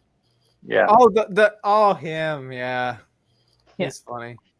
Then we have I've never seen it, Glenn. I mean Grimes, sorry. And Mom, you know there's Sailor Moon and Yu Yu Hakusho that started in 92. Oh yeah. Okay. Amazing. And now Yu Yu Hakusho I definitely want to watch because it's really got that 90s vibe. Art style too. Lately I've been into like the anime 90s art style.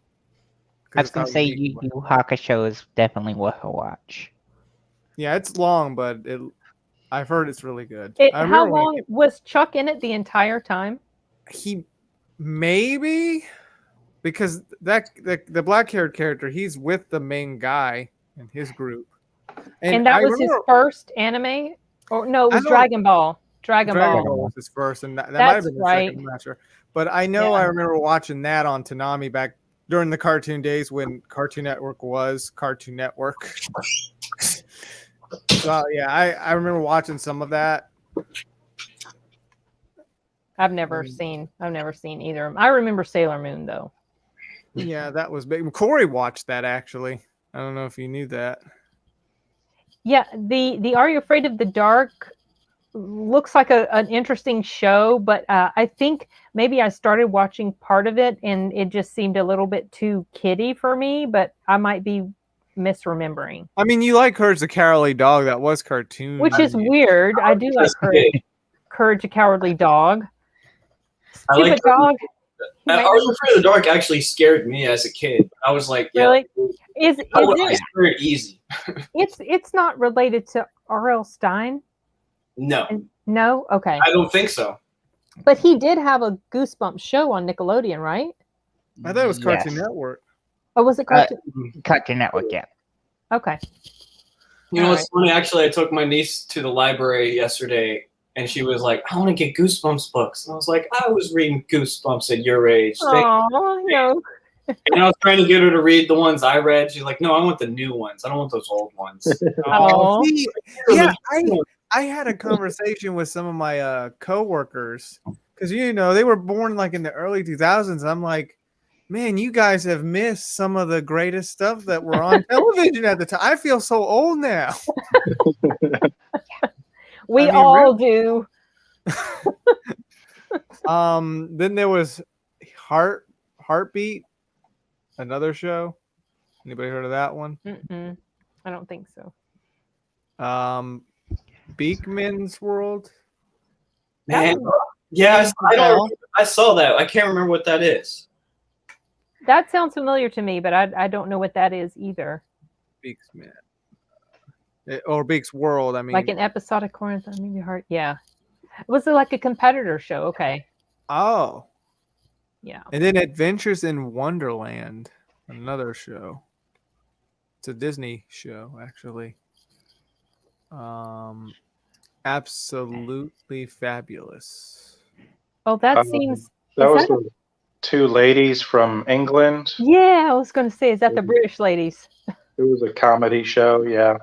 I think they made a movie about them. Yeah, just a couple years ago, right? Right. Yeah, it's quite recent. It's the same women, right? Yeah. Okay. I've never seen it.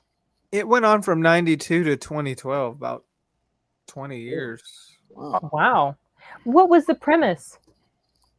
I'm assuming you know more about it than I do, Joe. Oh no, I think we watched the movie, my wife and I, a few years ago, but I had never actually seen the show. Oh, okay. But I think it was just two goofy women that, drank wine and walked around town and very British and dry humor. Okay. I wonder if I saw glimpses of that. That sounds slightly familiar. You probably did, because it's been since you started working at the theater that the movie came out. And then there's Highlander, the series. Oh, yeah. That's right. That came out in 92. I used to watch that. I'm trying to remember what that was about. It was based on it was like came from the movie. Except the character in there played a relative, I thought, of the main character in the Highlander movies. Oh. There can be only one. And they would battle each other. They would have these sword fights, and they would have to cut off the head of the other. And I remember Joan Jett played in one of the episodes. She played one of the Highlanders. I remember you actually watching that. And Clancy Brown played in the first movie. He had the safety pins on his neck. Wasn't every time he would defeat somebody, these lightning bolts? Yeah, it was like they absorb their essence or something like that. Yeah. I liked the show. I don't think I ever finished it, actually. I think the main character in there was played by Adrian Paul. I think that's his name. And I enjoyed it. I thought it was pretty good. Oh, a kids show, Barney, started. Oh gosh, let's not talk about Barney. I want to mention. I was glancing the movies one more time to make sure. There was one movie I want to mention, especially if you guys are action fans. Okay. I remember Glenn saying he's an action fan. Hard Boiled is a classic. If you haven't seen it, it's a John Woo. It's a Hong Kong action movie. John Woo directed it. Chow Yun-fat stars, and it's kind of like that. This movie, I think there's a couple others, but like they're why John Woo is famous and Chow Yun-fat. They're really good action movies. So yeah, I saw them once a few years back. Oh, I have never heard of this. I don't think they're they're well regarded. They're not as they should. If you know action movies, like if you like action movies, you'll probably like them. I probably will, because I've seen several. No, it's Hong Kong. Okay, I've seen several Asian action films, and they're pretty good. I used to like to watch. Yeah, The Good, the Bad, the Weird. I used to really like to watch Jackie Chan's early movies. He was so much fun to watch his stuff. Yeah, I was hooked on them. He did get hurt a lot because he does all his own stunts. Yeah. So Glenn was mentioning a show that started in 92. I recognize that show. It's called Modern Marvels. I don't know that one. Was it on the History Channel? Maybe. It sounds like something that would have been on the History Channel, but I might be wrong. I know there was an X-Men cartoon that started. You are right, it was on the History Channel. Okay. Oh. Yeah. Yeah, didn't they recently I thought they recently had one Modern Marvels in the 2010s, I thought. I don't know how long that show went. But there's an X-Men TV series that started from 92 all the way. I like that series. Oh, I love that. That was like, I'll never forget. That was that theme song. Yeah, the beginning was so good. Yeah.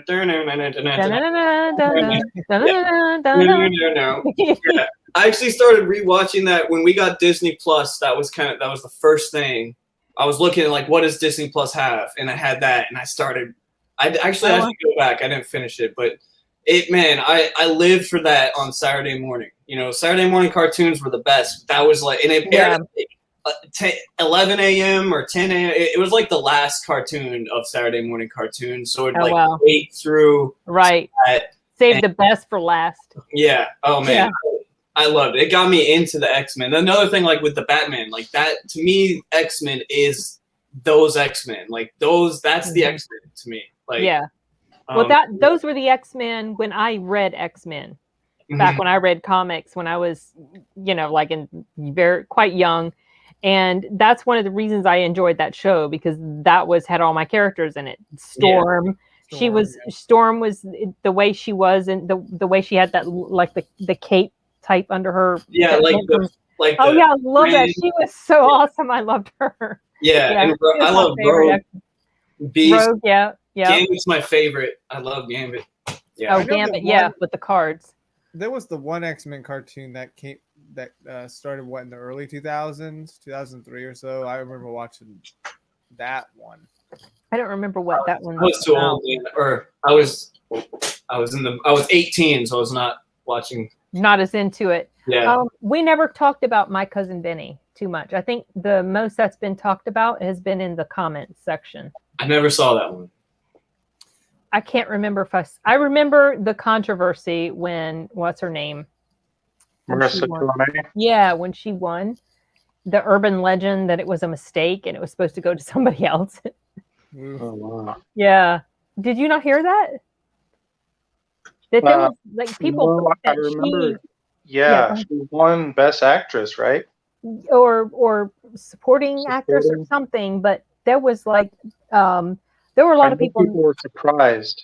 Yeah. Yeah, and they felt like she didn't deserve it or whatever, and that this myth persisted that it was a mistake. The card that was brought out was the wrong card or something, like the person missed. I don't think it's true, but that's all I can think about when I think of that movie was the controversy surrounding her Oscar win. I just remember Joe Pesci was in it, but I don't think I ever saw it. And if I did, it wasn't anything that really stuck with me as something that I really enjoyed. I have a friend that told me to watch it. He's Italian American, and he told me it was the most funny movie ever. And then I watched it, and I just didn't really care. See, I don't know what it is I'm missing about it. Yeah, maybe if I rewatched it. Yeah, he was telling me, well, I think if you were Italian American, it would be hilarious. So maybe. I don't know. Maybe that's what it is. It's like it's a legal movie, and I think Joe Pesci's like a lawyer, but they're down south, so they're like these Italian American stereotypes. Down south, really? I thought it took place in Jersey. Okay. I think they're in the south or something, and so it's these Italian American, overdone stereotypes. Right. It's a fish out of water kind of tale. Okay. But to me, it didn't really land, but I know a lot of people love it and they find it hilarious. Yeah. I've seen a few people mention it in the comments, so I know people like it a lot. Yeah, it has come up multiple times. That's in Glenn's top 3. I miss the X-Men animated series. Yeah, Saturday morning cartoons, exactly what Colin was saying. Back when cartoons were really good, and they don't do Saturday morning cartoons anymore. Oh, love your streams. Oh, thank you very much. We're just talking about movies.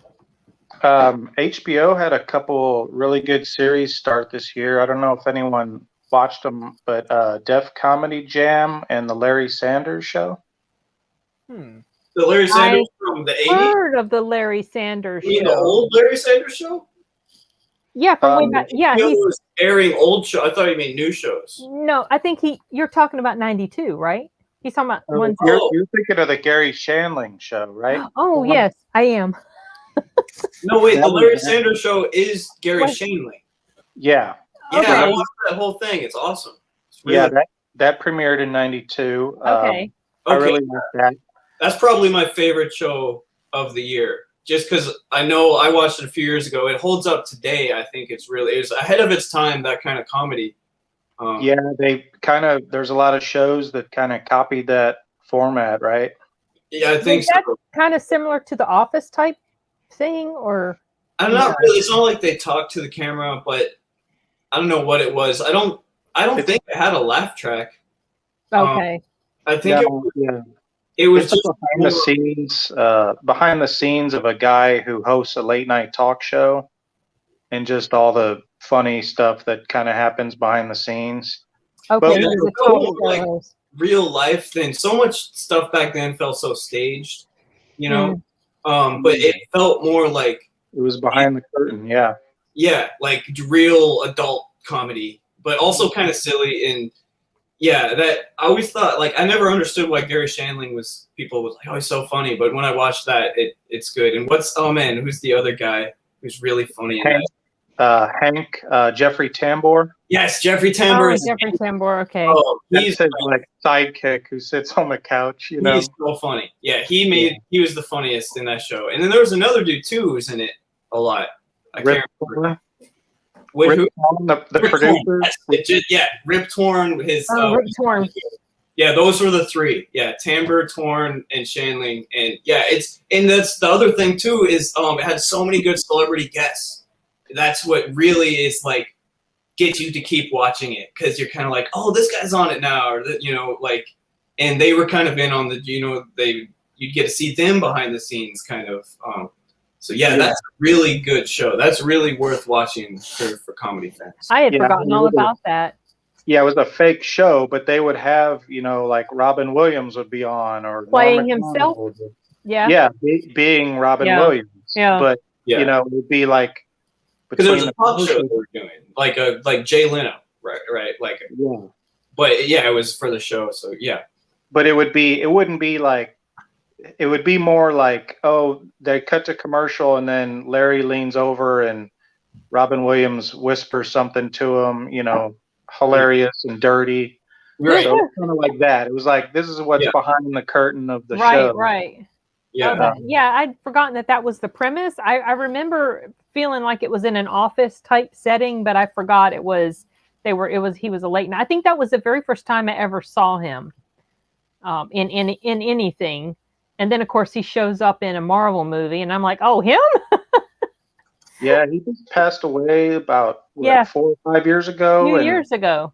Yeah, I kind of went back and watched a lot of that again because, I mean, I was a teenager when that came out, so I liked it, but, you know, it's more for older people probably. So when I went back and watched it again, I liked it more. I was going to ask you if your perception...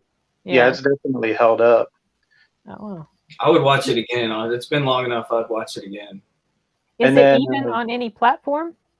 It's still on HBO. Yeah. Oh yeah, HBO. Okay, so yeah, it would be on there. I do have access to HBO. What were you were getting ready to mention something else? And then Def Comedy Jam was Russell Simmons produced a late night stand-up show. Yeah, stand up. It was all stand up. At like the Apollo Theater, I think, in Harlem or something like that. I remember the title of that. Yeah. Really hilarious. I mean, I used to love that stuff. A lot of like famous people now. That was where I first saw them. Like, Chris Tucker and Martin Lawrence. You know, a lot. Was that HBO though? Yeah, it was HBO. I'm pretty sure. No, yeah, I think it was 30. Something else that was also, you saw a lot of stand up on Comedy Central, I guess. I'm not thinking of. Yeah. Because this was filthy, you know, really raunchy, you know. Oh, okay. HBO, definitely HBO. HBO, yeah, for sure. Yeah, it was dirty, but real funny stuff, especially back then. Did that go on for like a few years? That was on for a while. Yeah, that was on for a while. Yeah, quite a while, I think. And Russell Simmons made a lot of money. I know that. But then he went on to start his like a shoe or a clothing brand or something, and he made a lot of money. But he produced that show, I think. Okay. Interesting. I definitely recognize the name of it, but I don't. Maybe if I've seen any of it, it's just been clips of it, not full episodes or anything like that. So, I wonder if I've watched any of these for some of my reactions. I don't know. I don't think I have. I don't know what the Dawn of the Dead series is referring to. Was that the Zack Snyder Dawn of the Dead? I'm wondering. because I like the Zack Snyder Dawn of the Dead in the Mall. But I didn't know it was a series, so I don't know what it means. Um, I haven't really watched many zombie series myself. I'm not that into zombies that I've watched a series of them. it's one of our favorite genres. I made about halfway through Walking Dead. I feel like the late 2000s was almost like the height for zombies. You think? Yeah, because like in 2009. Well, that was when Walking Dead came. Well, 2010 was that was 2010. We had Death Troopers, Star Wars Death Troopers, and then Call of Duty was doing Nazi zombies and stuff. Oh, like yeah, Nazi zombies were really, really popular. Yeah, when Call of Duty World at War, yeah, I play that thing a lot. And then Death Troopers, that was something else. Okay, so I was going to mention. Okay. This is a Nickelodeon show, Rocco's Modern Life. Has anybody heard of that one? Rocco. Yeah, I watched that a lot.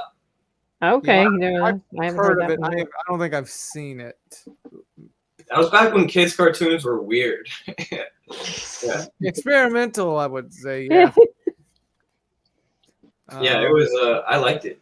Oh, he said I was right there with. It was part of the whole gang of like Rugrats, Doug, All Real Monsters. Oh yeah, those. Yeah. Ren and Stimpy. Ren and Stimpy. Yeah, a whole bunch of those that were just kind of like. Those were the cartoons in the early '90s and Nickelodeon. Those were the days. Yeah.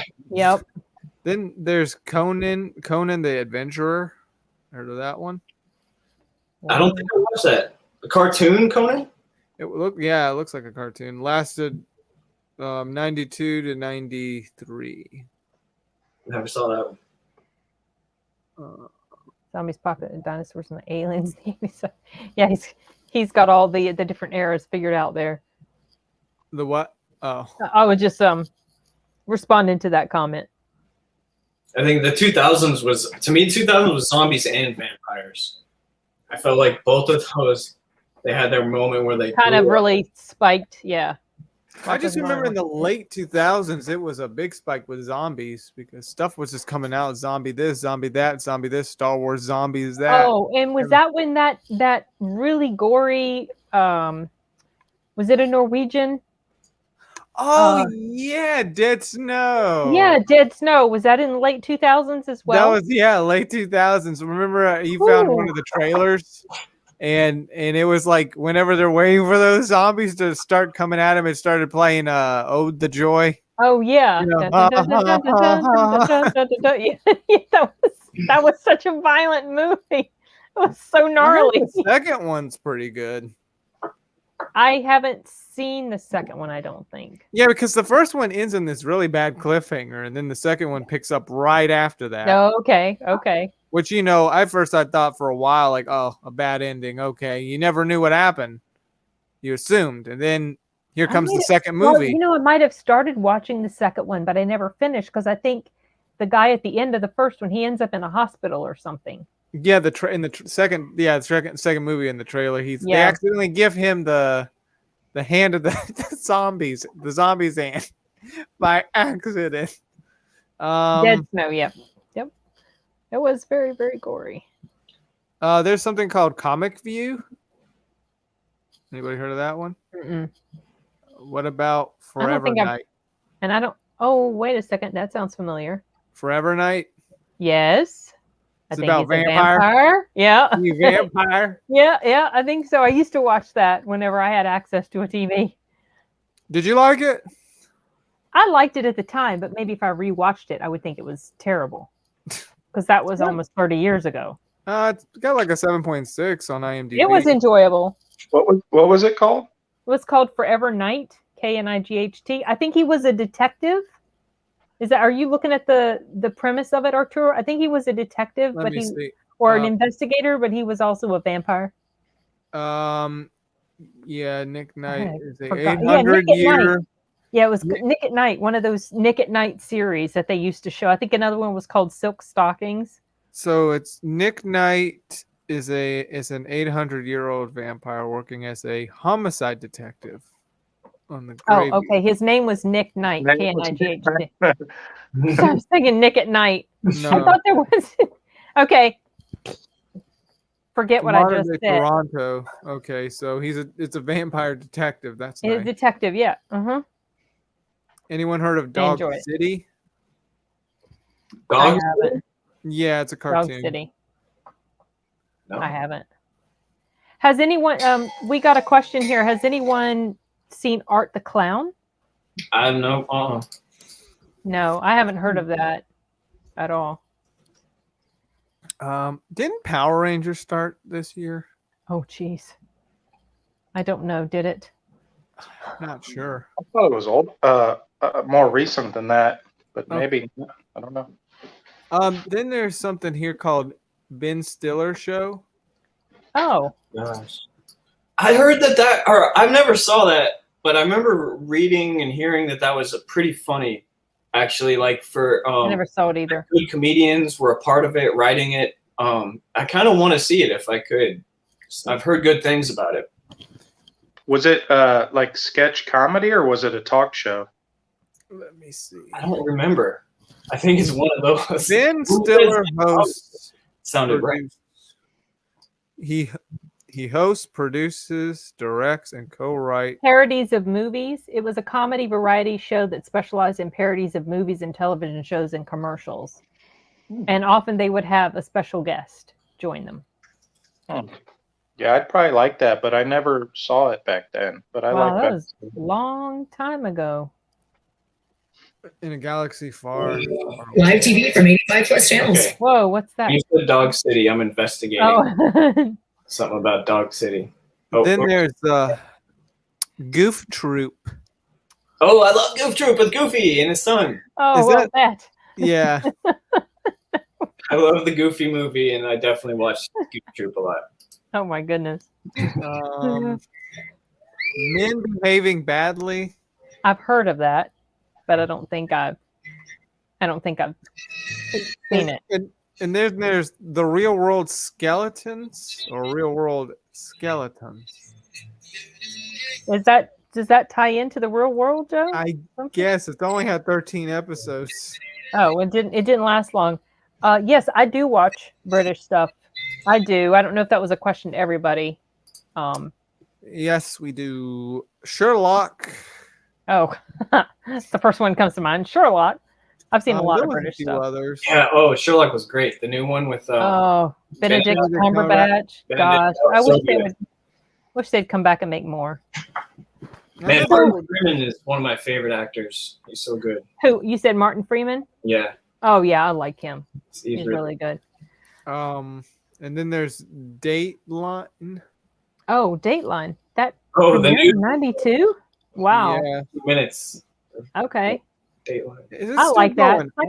I think so. It's like an investigative type reporting show. It's like 60 Minutes. Yeah, except maybe better. Because it's kind of 60 Minutes focuses on a bunch of different stuff, but I thought Dateline kind of focused on crime type stuff. Yeah, isn't that like the Chris Hansen's on Dateline, right? Yeah, I think so. Which is the Predators. Yeah, To Catch a Predator or something like that. Yeah. Did it sound today? Dateline or something. Yeah, I like shows like that. I remember that I preferred that to something like 60 Minutes. I guess I never really watched them, so just to me they were all kind of the same, like news kind of thing. Yeah, it definitely was in that field, but it was a little bit more specific as far as the type of thing that they focused on. I feel like the 90s had a lot of pretty decent like television shows compared to today, which we have a lot and they just feel the same. You know, it's kind of like the start. It doesn't feel like there's as much original stuff. I don't know. I think unique stuff. I'm one of those people that thinks we're in the era of TV now with binging and. Oh yeah. Yeah. Like I feel like the 90s was like the best movie decade, but I also agree with Colin that I think TV has gotten a lot better the last 10 or 20 years. Yeah. There's just a lot more types. Maybe I'm thinking more of things like network TV. I think network TV is kind of in decline. Oh, for so sure. You're thinking more of shows like that come on platforms like HBO, Netflix, Amazon Prime, things like that. Yeah. Well, Breaking Bad. Yeah, Breaking Bad was on A&E, I think, right? Yeah. It's you know, some of these programs, to me, they like in the late 2000s, they started to decline. You know, like Cartoon Network was really good, and then like by the late 2000s, it went down. Like the way they started doing things, the quality of their content. Yeah, and Adult Swim did the same thing. They would air these, like some of the animes I would watch, and then they just started doing these weird things where they would repeat it and then not see it again, and then they just went in a totally different direction. Like, okay, good way to lose your audience. It's just, I don't know. I feel like by the late 2000s, it just declined to me. I think that is more because there's just so much more that, like, there's definitely bad stuff that's bad, you know, but there's so much that's good that wasn't around too. There's a lot more to choose from, for sure. Definitely. Yeah. I mean, certainly. I mean, it's. I like all the options that we have, but at the same time, sometimes it's hard to figure out what you want to watch because there's so much to choose from. It's like I don't know what to do with myself. There's all these things. Also, back then, I think it was harder to really connect as well with the TV series because you had to wait a week or two between episodes, and 7 to 10 years to watch a whole series. Right? Yeah, exactly. And you would go months between seasons, and then sometimes you would kind of lose interest because maybe when it comes back on, they put it on a different day, and you can't fit it into your schedule. And then you didn't record it. You forgot to record it, so you were screwed. And then you couldn't go back and watch it. Yeah, exactly. I mean, true. Just the simple fact that, like, commercials, you couldn't get around them. Like that really messed up the ability to immerse yourself in those stories. Mm-hmm. There was no way, unless you like it was hard to record on your VCR. Like DVR wasn't around till like maybe late night, like 2000, early 2000s. It felt like maybe late 90s. Yeah, I remember the days where you use a VHS tape to record your stuff. Yeah. Even that, you still record the commercials and you just fast forward them. So it's kind of funny though to go back and see the commercials because I have some tapes that a friend of mine recorded for me during the 1988 Olympics, winter and summer, and it's like this little time capsule. Like there's commercials on there for the show Perfect Strangers, which had. Oh my gosh, I can't remember, but it was like these two cousins or something, and bulky, and it was just so like, oh my gosh, I got a lot of tapes that I recorded like $9,000. When what? I was just saying, like car commercials. Oh yeah, like $9,000 for a new car. It's like nothing now, but back then it was quite a bit. Some of the stuff that I recorded like go back to like the early 2000s, and some going back to like. And that's 2008. A long time and ago some of the now. Phones that they were showing, Oh my goodness, that was the technology. So yeah, right. And now it's like, well, that's pretty ancient. I forgot. This is in reference to the comment here. I forgot that the Cryptmaster was on MTV. Yeah. That guy freaked me out. I did not. Yeah. It was freaky. So what is let's talk about the top 3 for everybody then. Yeah, I was gonna bring that up. Okay. Now, for me, I don't think I watched a lot. So no, you haven't. Really, I don't think I could really participate. Really? You don't have any? Did you even go down the? Yeah, I don't think you have seen many 92 movies. Okay, I've looked myself. I saw a little bit of a Universal Soldier, but that doesn't count because that doesn't count because you never all the way. I only saw Batman Returns. That's about it. You're so lame, Arturo. Was your idea to do all of this, and you've had all this time to go and watch a bunch of these movies, and you wait till like you guys get to join in. Ain't that great? I host the show. You guys talk about your favorite movies. Your idea, even though you haven't seen hardly any of them. You better watch some of these then, because I know we need to watch Reservoir Dogs. Yeah. Yeah. Meanwhile, I got to get back to Magnum. Maybe we. Yeah, that's right. You're in the Magnum. I got Invincible. Then I got some animes I'm watching. So you don't have a list of 3. I mean, I like Batman Returns for what it is. Of course, yeah. That's like the only one. Well, I'll go ahead and say my. Well, I mean, I like the Batman animated series, and I'm interested to watch the show. Okay, I'm only going to talk about my 3 favorite movies. Go right ahead. I will go right ahead. Okay, so one of my top 3 favorite movies for 92 that we never talked about, but it has one of the most hilarious scenes in it that never fails to. Oh yeah, okay, I've seen part of that. Crack me up really hard whenever I see it, and it was the movie Cuffs with Christian Slater. With Christian Slater and Mila Jovovich in it. Oh, I don't even know about this movie. I love Mila. And it's got who's that guy? He's the guy who played Tony Goldwyn. He was the voice of Tarzan. He also played in Ghost, and he played in some movie where he was like the president or something. So not a movie, but like a TV show. He was in a show where he had 2 split personalities. Christian Slater was. Yes, that was a good doggone show, and then it ended too soon. Anyway, Cuffs is about, I think Bruce Boxleitner played in it as well, and so Christian Slater is this kind of a loser guy, and it's comedic, but it's also action and stuff. Isn't he a cop? So his brother was a cop, and this was, I think they were talking about in the city, wherever this takes place, I can't remember, San Francisco, a person could, like, if I'm remembering correctly, a person could own their own police station or whatever. Like, it was privately owned and operated.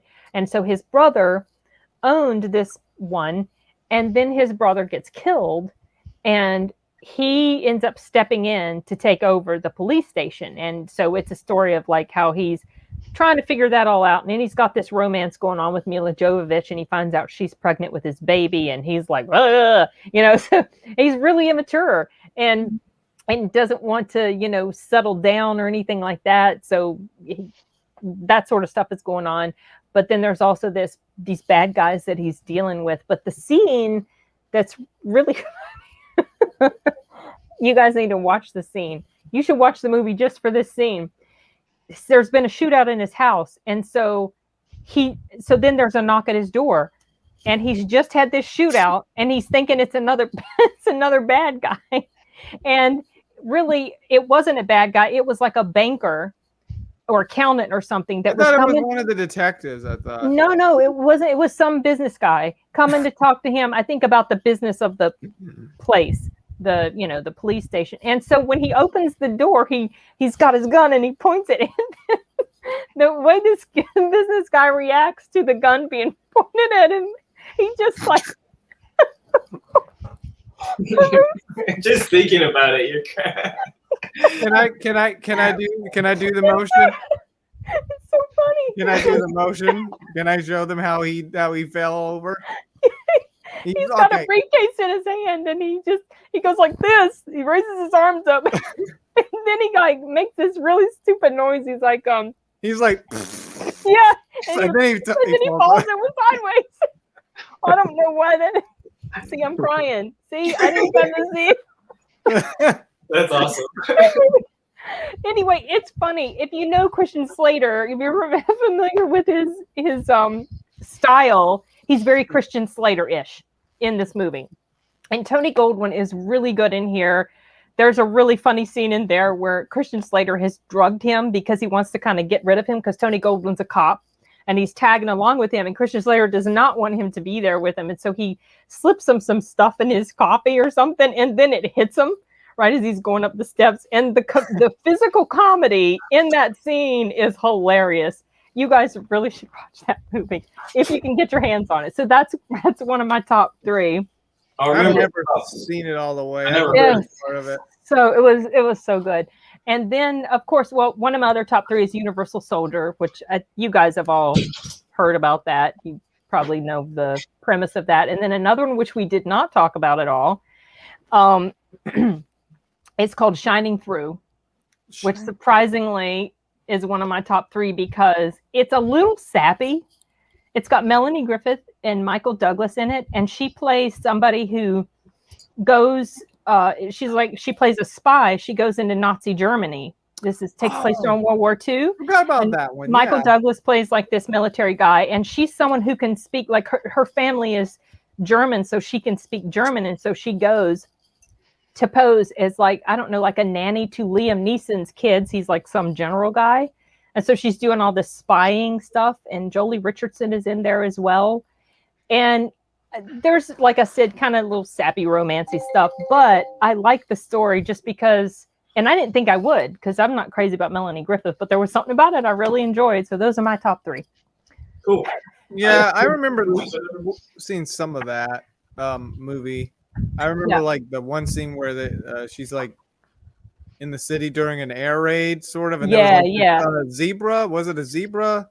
That was just kind of roaming around because the zoo got bombed. The zoo got bombed and animals were running through the street. We're free. Yeah. So, okay. I don't know if Matt wants to tell us his top 3. That's fine. Yeah. No? So Mighty Ducks would probably be my first one. Mighty Ducks. Mighty Ducks. I love that. I saw that when I was a kid. I watched it a few times. Oh, I've watched, I think, all 3, if there's 3 of them. I don't remember. Mm-hmm. Yeah, there was 3. Okay, good. But I just like Mighty Ducks because it was a good sports movie, and I don't like much sports movies. Oh. And then I did like Sister Act. Oh, yeah, That's Sister Act. one. Yeah. I barely remember that one, but I mean, my grandma took me to see it, so. That's a pretty fun movie. And then Beethoven. Oh, yeah, with the dog. Yeah. Charles Grodin, right? Charles. Yeah. Yeah, he recently passed away. Oh. Yeah. I love that one. That was another one I watched quite a few times. We had the VHS for that one. Because animal movies it was a well done animal movie. It was. I forgot the premise. I just remembered him and the big dog. Yeah. He's just a silly Saint Bernard. Yeah. He's a big, huge dog. Yeah. Okay, Colin. What about you? Well, we pretty much talked about them. It's kind of like last time. Like, I have a lock for my top 2, which we talked about, which was Baraka, the documentary. Which I hope everyone checks out if you can. And Reservoir Dogs. Just because that, I mean, that's Quentin Tarantino. I mean, I don't know if I could pick one favorite director, but he'd be up there. He'd be in the running. Yeah. It might be Quentin if I had to pick a favorite. It probably would be. And yeah, that movie, I remember being, like 14, 15, and my parents were finally like, okay, you can watch R-rated movies. That was one of the first ones I got to see on like Stars or something. And just being, at the age where I hadn't seen a lot of R-rated movies, it was even that much more, I don't know, impressive and different and cool to me. Yeah. So it's just always had that, I've held it kind of in that high place. And it's still, today, it's still cool. Like, it's more about, to now, when I see it, it's more like kind of the funniness and the coolness of the gangsters. Now, the stories, I'm used to the story.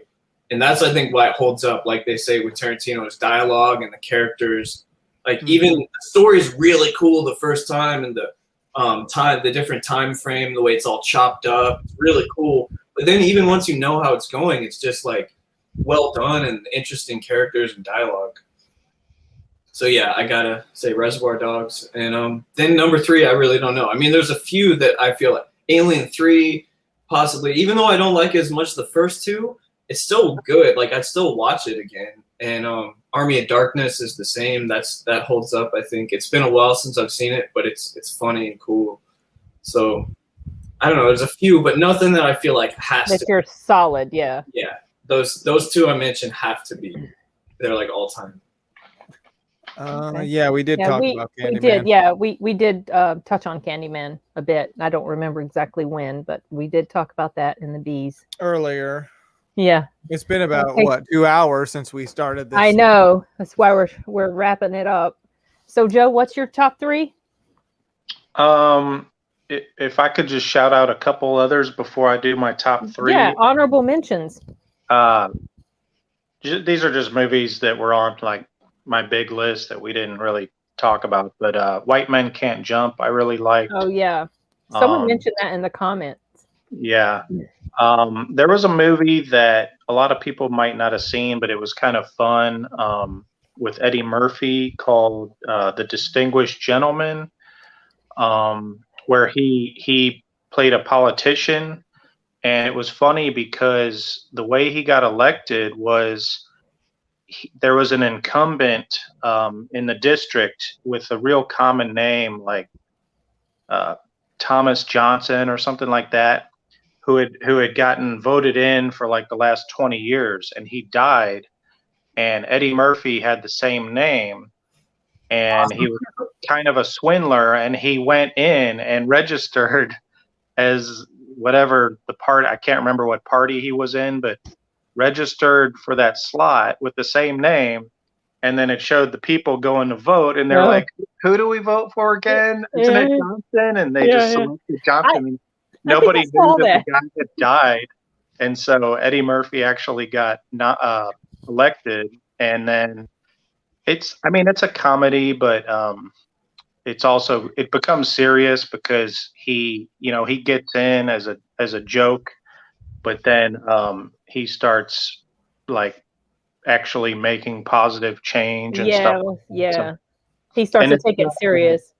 Yeah, it's got like Joe Don Baker's like a big energy CEO or something that he takes down, and those aren't all my top three, but I just wanted to shout them out. But for my top three, I had Wayne's World, Glengarry Glen Ross, which we've already talked about, and then a movie that maybe nobody's seen. It's a guilty pleasure. I like a lot of dumb comedy movies. You like Dumb and Dumber then, don't you? Yeah. That's my cousin Corey. His favorite movie of all time, especially Jim Carrey.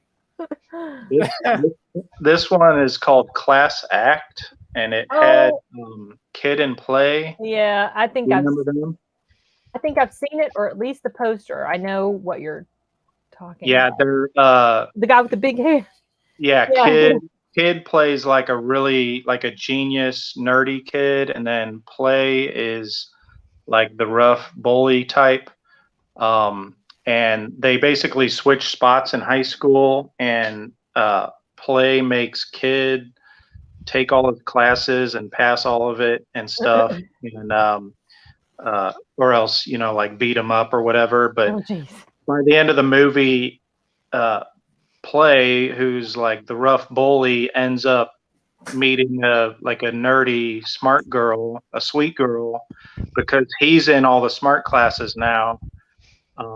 And he's got to fake his way through high school, taking these smart classes. And then Kid, has these rough, classes, and he ends up meeting a girl that he wouldn't have met. And it's just a fun movie. It's really silly and dumb, but funny. I like it. Cool. I don't remember if I've seen it, but I definitely recognize the guy with the big hair. They did. They did another one, didn't they? Huh? Didn't they do another film? Isn't there something else with them in it? They had like a series. Yeah, House Party was their main House Party. Series. Yeah. Okay. This was basically the same guys, but this time, they were actually acting. They weren't really playing themselves, kind of. Okay. Because Kid was really, he was acting. He was playing a nerdy high school kid. So, but yeah, is those same guys from House Party. Okay. Well, that's interesting. We all have definitely, when we look at everybody's favorites, we all got this eclectic sort of taste thing going on. It's funny because last time we all were like T2 Silence of the Lambs. Yeah.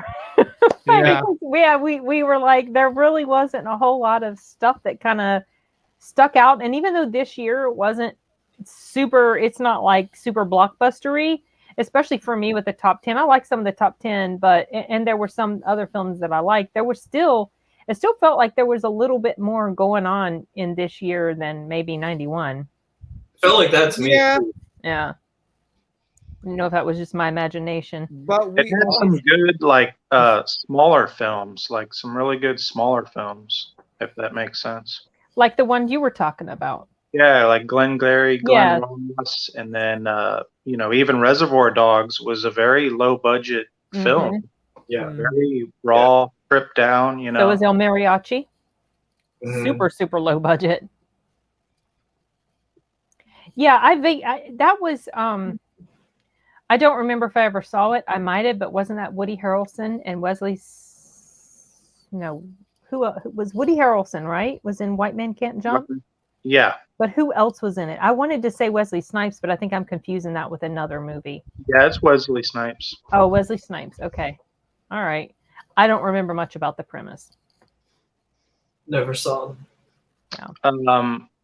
They're both like basketball street hustlers, and Woody Harrelson ends up hustling Wesley Snipes because he was like a former college basketball player. And, he shows up to the court, in downtown LA, dressing really dorky and, looking very white. And yeah, well, he would, wouldn't he?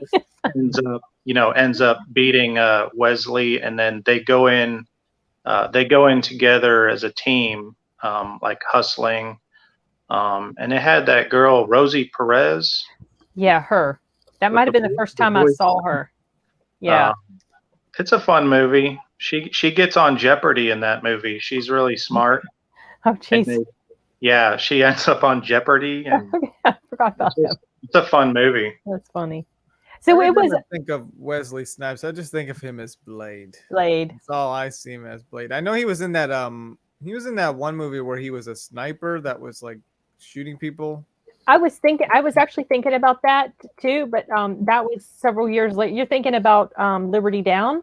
I think he was also in a film. I think there was a film that came out in '92 that Wesley Snipes was in, unless I'm completely misremembering.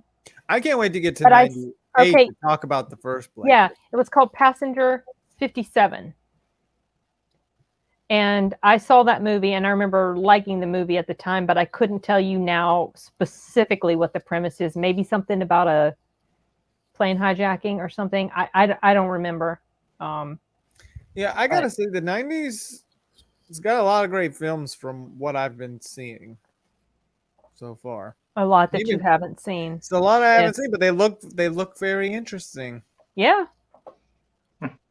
Got to get on those movies. Yep. That's for sure. We need to watch Reservoir Dogs. I'm watch them, but they sound good.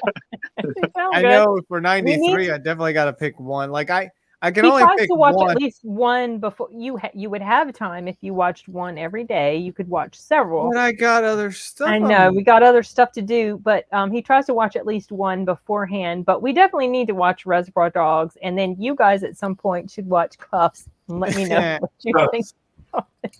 I might just be completely overreacting to it, but I've always loved that movie. Wesley Snipes' Blade is my childhood. Wesley Snipes is Blade. I just have a thought. Maybe we could I'll look ahead to the next year and be like, okay, have you guys seen this? You need to watch this. Or you do the talk or something. Yeah. Well, see, what I usually do is go through the list and I pick one. Yeah, like anything that jumps out at me that I remember that I think that he would like, I suggest it to them, and I think Batman was one of the ones. But there were also several. There was like Unforgiven. Well, we never talked about that. That was we briefly did before you came here. We very briefly talked about it. I remember hearing a lot about it, and I thought it was kind of slow. Like it was good, but I didn't understand. Maybe it was just me. Maybe I was younger when I saw it, but it was just really slow. I remember it was a big deal, and I think like I mentioned earlier, that it won an Oscar, or he won for Best Director, or something like that. And I remember watching it, and I wasn't blown away by it. Yeah, but maybe if I rewatched it, I would feel differently. It's highly acclaimed, and I remember Frances Fisher played in there with him, and that was when they hooked up and made I can't remember her name now. Francesca is their daughter, and now she's into acting. Oh, and if you ever get around to watching Wrath of Man, Scott Eastwood is in there. His son, who looks like a carbon copy of Clint Eastwood, except maybe a little better looking than Clint. I use some of those streaming sites, and I might try that. It's just sometimes you like illegal streaming site pirate. No, I don't like to download stuff, but they have somewhere you can just stream it. But those, the problem is you'll be halfway through it, and then it'll just crap out on you. Yeah. Damn it. I get too invested, so I can't. Now I don't like risking that, so it's kind of like I have to wait till I get around to it. Man, I miss Blockbuster. I miss. Right? Wasn't it fun to go into a video store and decide what you were going to watch that night? They had video games there. That's where I would get video games. Yeah. I loved it. Yeah. Yeah, I know. It's such nostalgia attached to those things, and then they went away. They're gone now. By the end, I didn't really like, they're like, well, they got rid of late fees eventually, but there was a time where they were really kind of their customer service was just crap, and their late fees were really exorbitant. But like where we're at now, looking back, it was nice that everything was in one store and you could pretty much find everything. Like now, if I'm trying to find a movie, I got to open up Amazon Prime. I got to open up Netflix. I got to open up Apple TV, YouTube TV. Yeah, I have like 4 or 5 things, and it takes 10 minutes just to search them all. Do you remember? It's not even on there, and it's like I can't even find it. We had Movie Gallery in our place, as well as Blockbuster, and Movie Gallery seemed like we went there more often because they were a little more friendly. They had cheaper prices too. Blockbuster was corporate. I loved Blockbuster. We had this little nice mom and pop video store down the road, and then when Blockbuster came in, they kind of took all the business. But we also had others like Hollywood Video. But that was like after Blockbuster was gone, Hollywood Video was left over. And now that's gone. But did you guys remember, or were you aware that Blockbuster for a while tried to compete with Netflix too? Oh, online? I forgot that. I don't know if it was streaming. Maybe it was a little bit, but they did do the disc, mailing in the disc.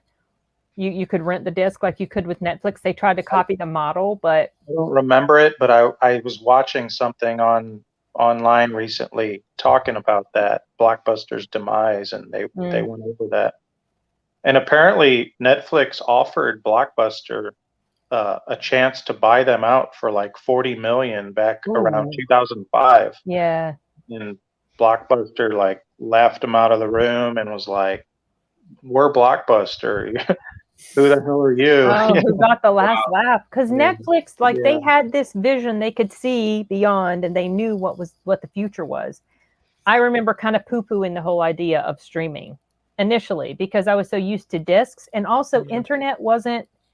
It wasn't like what it is now. It wasn't quite it. Yeah, exactly. Like you have maybe DSL, and the speeds are like 3. Yeah. I grew up.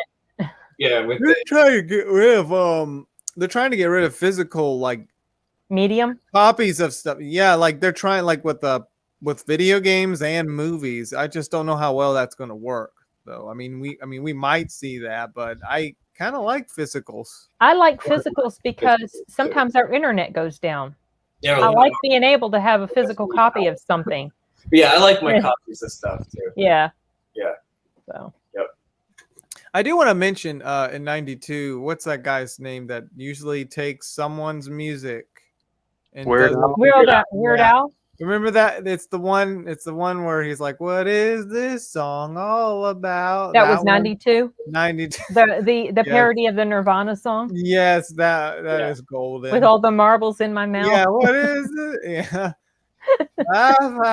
With all these marbles in my mouth. Yeah. Right. Like, because you couldn't understand what he was saying. Yeah. It's kind of making fun. It's kind of sad to watch it because, knowing that the guy, the original guy he's kind of making fun of is not with us anymore. Oh, you're British. Oh, well, hello from the UK. In it.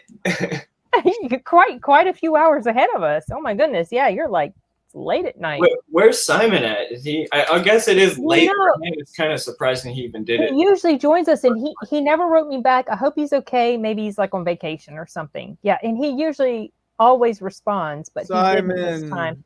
It's also possible that the email went into his spam or something, because last week when I messaged Glenn, when I messaged all of you guys, I did it all at the same time, and Glenn never got my message. So sometimes the email servers go, I don't know, they just. I wonder if he has a Discord. I wonder if he has a Discord. Who? But also, I saw your something popped up on YouTube that showed that you were going to be doing this. Yeah, I put this up. I think I put it up on, what's today, Wednesday? I think I put it up Monday. That was when we had figured out that Wednesday was going to be the day.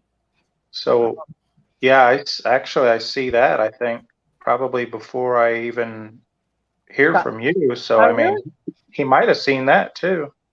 Maybe sometimes, but sometimes email doesn't, listen to me. Sometimes YouTube doesn't always show stuff from the people. Yeah, it depends. Yeah, 4 a.m. over there. To like 2,000 people, he might not see it.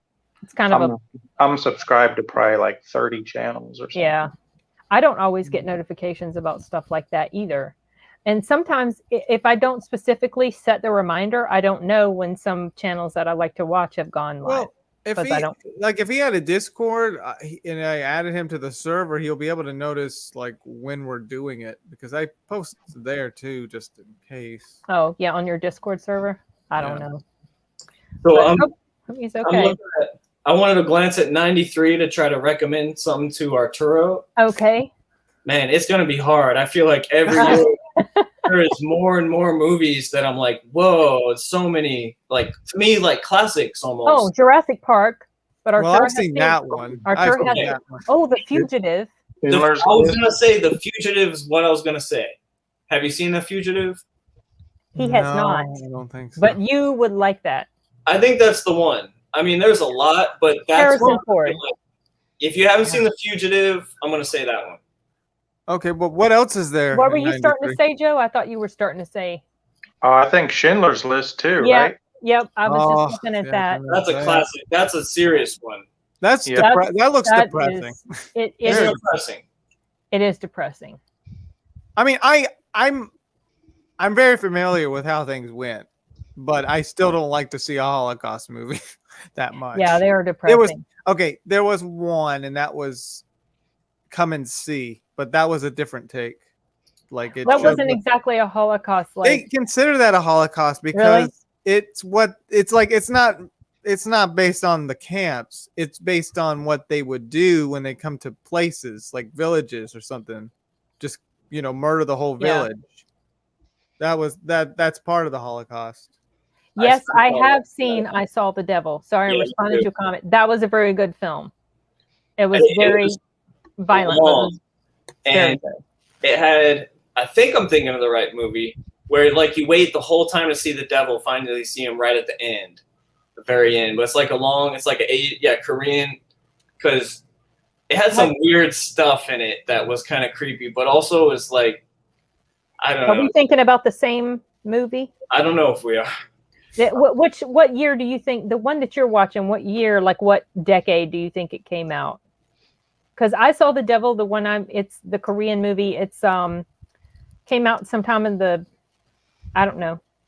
Well, I saw maybe within the past 10 years or so.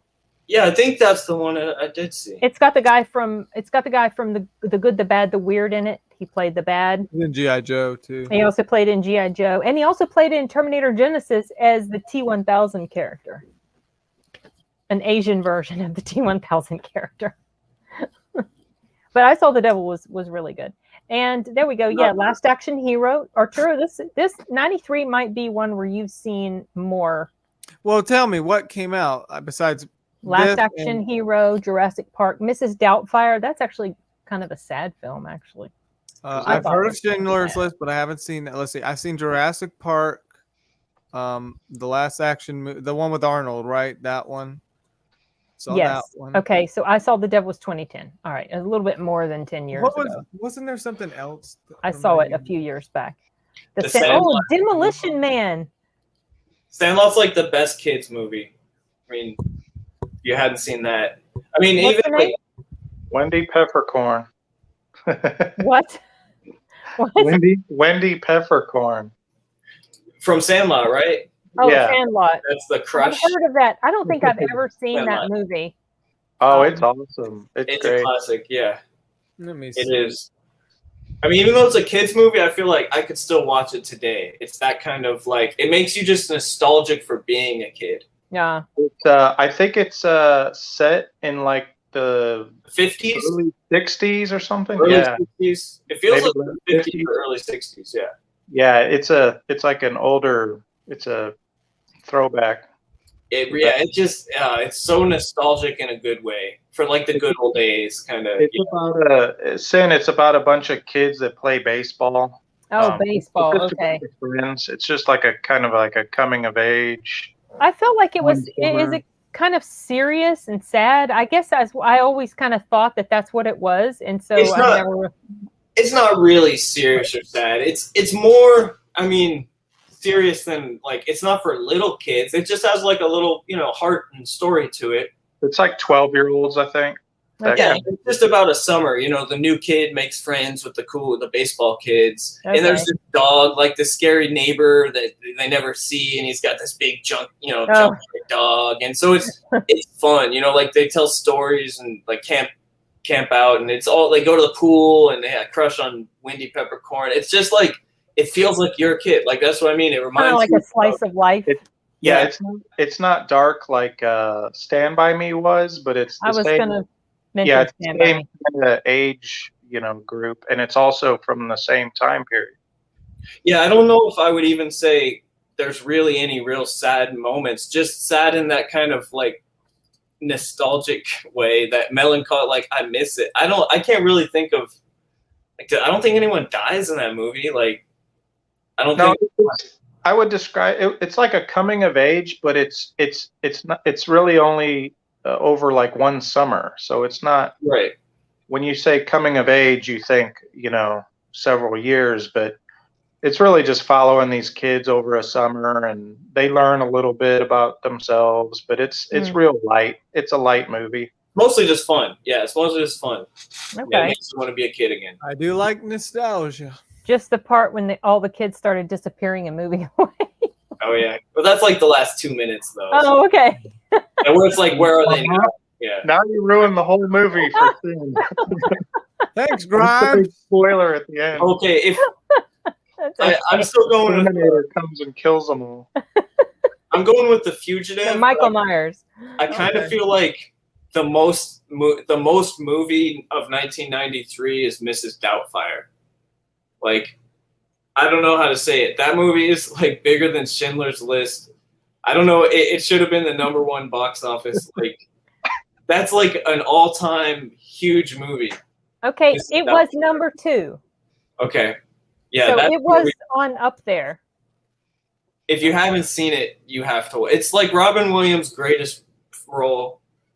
I mean, it was cheesy, funny and it was good, but it was kind of sad to me. Cheesy. Too, it's a cheesy family movie in some way, but the parts that are, I don't know. Maybe I'm just thinking of Tobias and Arrested Development too, but it's a classic. But I still think better. Yeah, I was thinking. I guess I'll go with The Fugitive. Yeah, it's an action thriller. Yeah. Yeah, it's good. Did you see where they recut Mrs. Doubtfire as a thriller, like a thriller? No, but I probably should. I probably should like react to that or something. Yeah, you should. It's a recut of a trailer. Oh my gosh! They make it look like a horror movie. I found that site where they recut all kinds of trailers. Yeah, as a like the opposite genre of what they are. That's they made The Shining look like a family movie. Oh, they've also got that's one a funny site. As a horror, as Mrs. Doubtfire as a horror. Yeah. And one, maybe it's okay. Maybe that's a good channel to watch. Yeah. Okay, cool. Cool Runnings is another one. Okay, I feel like I'm going to spoil 93 now. Yeah, don't. Like 93 is going to be a really good year. Yeah. There's a lot of really good ones here. Wait until we get to 94. It gets better every year. In 99, I feel like it will. I feel like it will definitely get better every year. So, this was a good one. Yeah. And thank you very much. I appreciate that very nice. Thanks for the compliment. Thanks for the chat. Oh, it's okay, Grimes. It's all right. It's okay, Grimes. It's all right. It's not the end of the world. Every man's I think something that always made me sad about that was he misses his kids. Yeah, the desperation that he had to have access to his kids, because I think I can't remember why he wasn't allowed to be around them. What was it, Billy Zane or whoever she was with? I don't know if it was Billy Zane. I don't remember. Pierce Brosnan. Yeah, Pierce Brosnan. I thought it was so freaking sad. I don't know.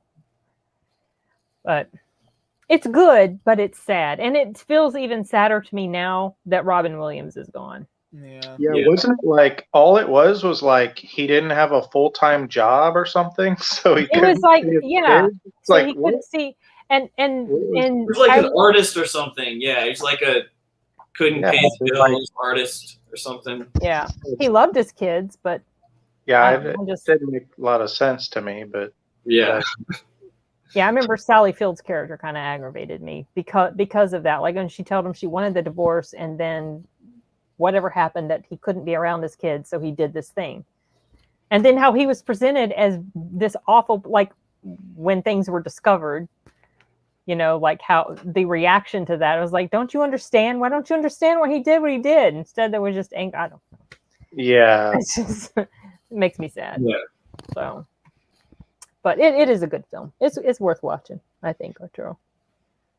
So, okay. Well, I think we've about talked ourselves out, yeah. Yeah, it's like 3 hours. Goodness. I know. We always go longer than we think we're going to go. It's always fun. I know, it is. I could talk about movies all day long. Oh, wait until we get to the 2000s and the 2010s. There's a lot of 2010s, I'm going to, taper off real. This last decade is not. I was thinking I can maybe go to 99 maybe, and then I'm probably gonna have to check out because I was in college and I just didn't really keep up with as many pop culture. I was too busy. Or we could introduce you to new stuff, Joe. Talk about stuff that you may not have seen. We could suggest it to you. Yeah, you never know. You might find something cool and interesting. Maybe he'll just watch in the chat. Definitely watch. Yeah, I'll definitely watch it at least. Yeah, we can talk about some cool stuff. Yeah, I mean, the 2000s, I feel like, was probably one of the last decades for a really great original films. 2010s had some good ones, but then I keep mentioning by mid up to the late, it started to differ a bit. Mm-hmm. Yeah, probably most of my favorite movies are the 2000s decade. It's because I was also seeing a lot at that time. Right, you were more plugged in. The only people from the late 2010s I could say that are still hanging on to originality is obviously Guy Ritchie, Quentin Tarantino, those two. Oh wait, from when? Like the 2010s, and even right now, like Quentin Tarantino. Yeah, because we've started into the Quentin Tarantino. I don't remember. Those two now like originality. I think Wes Anderson's got to be mentioned. I think he's really top level director of the day. Okay, I have to look up who he is, what he did. Oh my gosh, it's blasphemy. Royal Tenenbaums, Rushmore, Fantastic Mr. Fox. Never saw those. The Grand Budapest Hotel. Never saw that.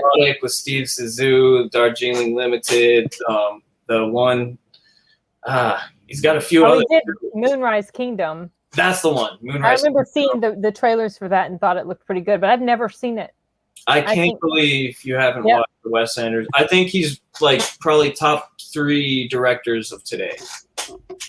I think I saw what's the other one you mentioned? That funny name. It had Electronic. Bill Murray. Life Aquatic with Steve Zissou. Well, Yeah, Bill Murray's in like half his movies. Okay. Oh, okay. That's right, because he's in Oh, Moonrise Kingdom.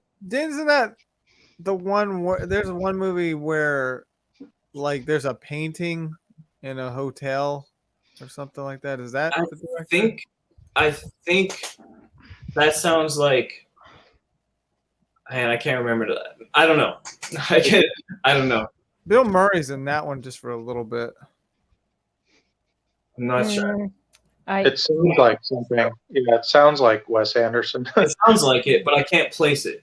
Yeah, I remember it had Will. Is it something recent? Okay, what's the guy's name that played Green Goblin in the 2002? Willem Dafoe. He was in it. He was in it, and the guy from Jurassic Park was in it. Jeff Goldblum. He's in a few of those movies. I'll look it up. That sounds like maybe, but I still can't place it. But okay, Wes Anderson. It was different. It was different. I wouldn't say like that film was my favorite, but I just remember how different it was. He has a very distinct style. Yeah. I mean, he's a director that maybe more than any director you would know, like, oh, this is a Wes Anderson movie. One of his films. I think it must be the Life Aquatic, but that's not a. Like it's supposed to be set like in the. What happens is at the beginning of that movie, there's a guy. There's like this older guy that's talking about a book or something he wrote, and then it flashes back to like the late 60s. He goes to that hotel. He talks to this very old guy that he talks about his past in the 30s or something like that. And I know of. That sounds so familiar. I'm gonna Google that. Except I know. I'm trying to look it up too, but it's got Lord Voldemort in it. It's got the actor that played Lord Voldemort. It had like a few actors that you would recognize. I mean, yeah, okay. Yeah, it does. No, okay, I don't know. Life Aquatic has those dudes in it, but they're on a it keeps popping it up, but that's like a water movie that takes place in the water. I thought. Maybe I don't know. Maybe it's. I don't even remember. Oh, that's good. It's not the Grand Budapest Hotel, is it? That might be it because it had to do with a hotel and some painting. I don't remember the name, like I said. Did they have like a bellboy? Ralph Fiennes, Willem Dafoe, Adrian Brody. I don't think Bill Murray's in it, Arturo. Bill Murray was in it. There was one scene where he's in it for a little bit. Oh, yes. Yeah, okay, it is. That's what it is. It is Grand Budapest. It's the Grand Budapest Hotel. Okay, yeah. I remember watching that. It was whenever we went at Concord, Mom, that year, 2016. Okay. Yes. Okay, yeah. It's 2014. It's dated. Well, I think it came out in 2014. I remember seeing the trailers for that, and it looked a little intriguing, but I never ended up watching it. It got huge ratings. We watched it all the way. I couldn't even tell if it really was set in our time because. We watched it at their house. Yeah, we watched it at their house. I must have been surfing the net when it was on because I don't remember I don't think anything about it. I just remembered it wasn't my favorite. I just remember how unique it was, like how different it was.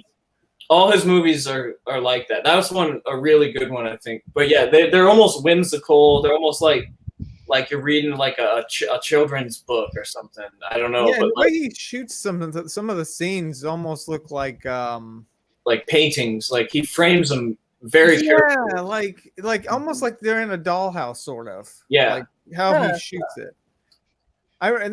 There was one funny scene where the guy that played Lord Voldemort. There was a part where the soldiers came and they mentioned some murder that happened, and he was like, "Okay, blah blah blah blah. I'll take full responsibility or something." And then he just he runs. He runs up the stairs, and then you kind of just see them chase after him. It's kind of quirky. But my one question is it really set in our time because things looked a little too different? Because it's is it an alternate reality? That's what I was saying. Because they're saying there's going to be war in 1933. That's not until 39. Now it's like there was a time jump, and it's 39. Oh no, there was war going on in the third. War was in the. There's stuff going on in China. Well, I mean, over in Asia, yeah, Japan was doing their thing in the 30s to the late 30s. Mussolini was doing his thing in the Africa somewhere in the 30s, but Germany didn't get involved in. Well, okay, never mind. Spain. There was a Spanish Civil War. Germany did get involved in that a bit, but maybe they weren't referring to World War II. Maybe they were referring to something regional. I don't know. It's like that's what's bugged me. It's like, where is it set? It looks like it's set in Europe, but there's nothing that looks World War II-ish. I know. Yeah, it was. I think World War II. I'm just. The uniforms look different too. You would know if the uniforms. Yes, weren't right. I've studied enough uniforms, but there was that's like the thing is his movies almost like he'd rather his movies have kind of a whimsical style than to reflect reality. Yeah, like that. It didn't look like it was. And it looked like it was set in Europe. It's 1932. It takes place in 1932. 32. Okay, yeah. Mm-hmm. But where? But I think it's meant to just be. But in part of his style of his movies, it's meant to just be a general thing rather than like historical fact. It's like Europe 30s wars in the air, and that's all. Just that tone. Yeah. I think that's what he's going for with that. Somewhere in Eastern Europe, Arturo. Somewhere in Central, and it's some Hungary, funny name like. Well, Budapest is in Hungary, so it should have been in Hungary. Well, it says that it's in the nation of Zubrauka. Okay, might be made up. That's maybe made up, unless it's real. They have some crazy tiny nations. Yeah. Well, yeah. I mean, the smaller nations are kind of like in the eastern part, but kind of a little bit, maybe sort of getting. I think it's a fake. I think it's a fake. Yeah, it's Norway, a fake Sweden, nation. Finland, but Yeah. Okay. The only smaller ones is like Estonia, Latvia, and Lithuania. Those are like 3 small nations there. But I always wondered where is this set, because it just didn't look accurate. That's his style, though. It's not necessarily of a time, just kind of a weird film. You know what I mean? You agree with that, Colin? You're not necessarily supposed to know what year it is or where it's at. It's just presented, and it is what it is. That's kind of how his movies are to me. I kind of remember that. There was a mention of a real country in that movie. He mentioned the guy that played Lord Voldemort. He mentioned something about his girlfriend having a birthmark that looks like Mexico or something like that. I remember I remember that quote. So I'm like, oh, okay, well. But just like a generalized Europe in the 30s, because Budapest is the city in Eastern Europe. So, and it's just. So that's all. I don't think he wants the audience to think about it too much. He just in general, you're in Europe before the war. You're in that general location. Yeah. I like to go into detail where you're at. Yeah, you like to make sense of all the stuff that is showing. Yeah. No, I understand. People that are probably not into that, they just throw you at Dunkirk kind of did that, sort of. I mean, you're in Dunkirk, but they kind of don't tell you the back drop of that, how that led. Yeah, because that part doesn't matter, because that's not what the story is about. Mm-hmm. But that's important to you. Yeah, I know you'd like that sort of thing. Very important. Okay, here we are trying to wrap it up again. Yeah, I'm gonna throw the dog off my lap. All right, this was fun, y'all. It's been fun. Yeah, it's fun. Thanks, y'all. Thank you. Bye. Have a good week. Thanks, everyone, for showing up. Yeah. Bye-bye. Bye. Have a good night.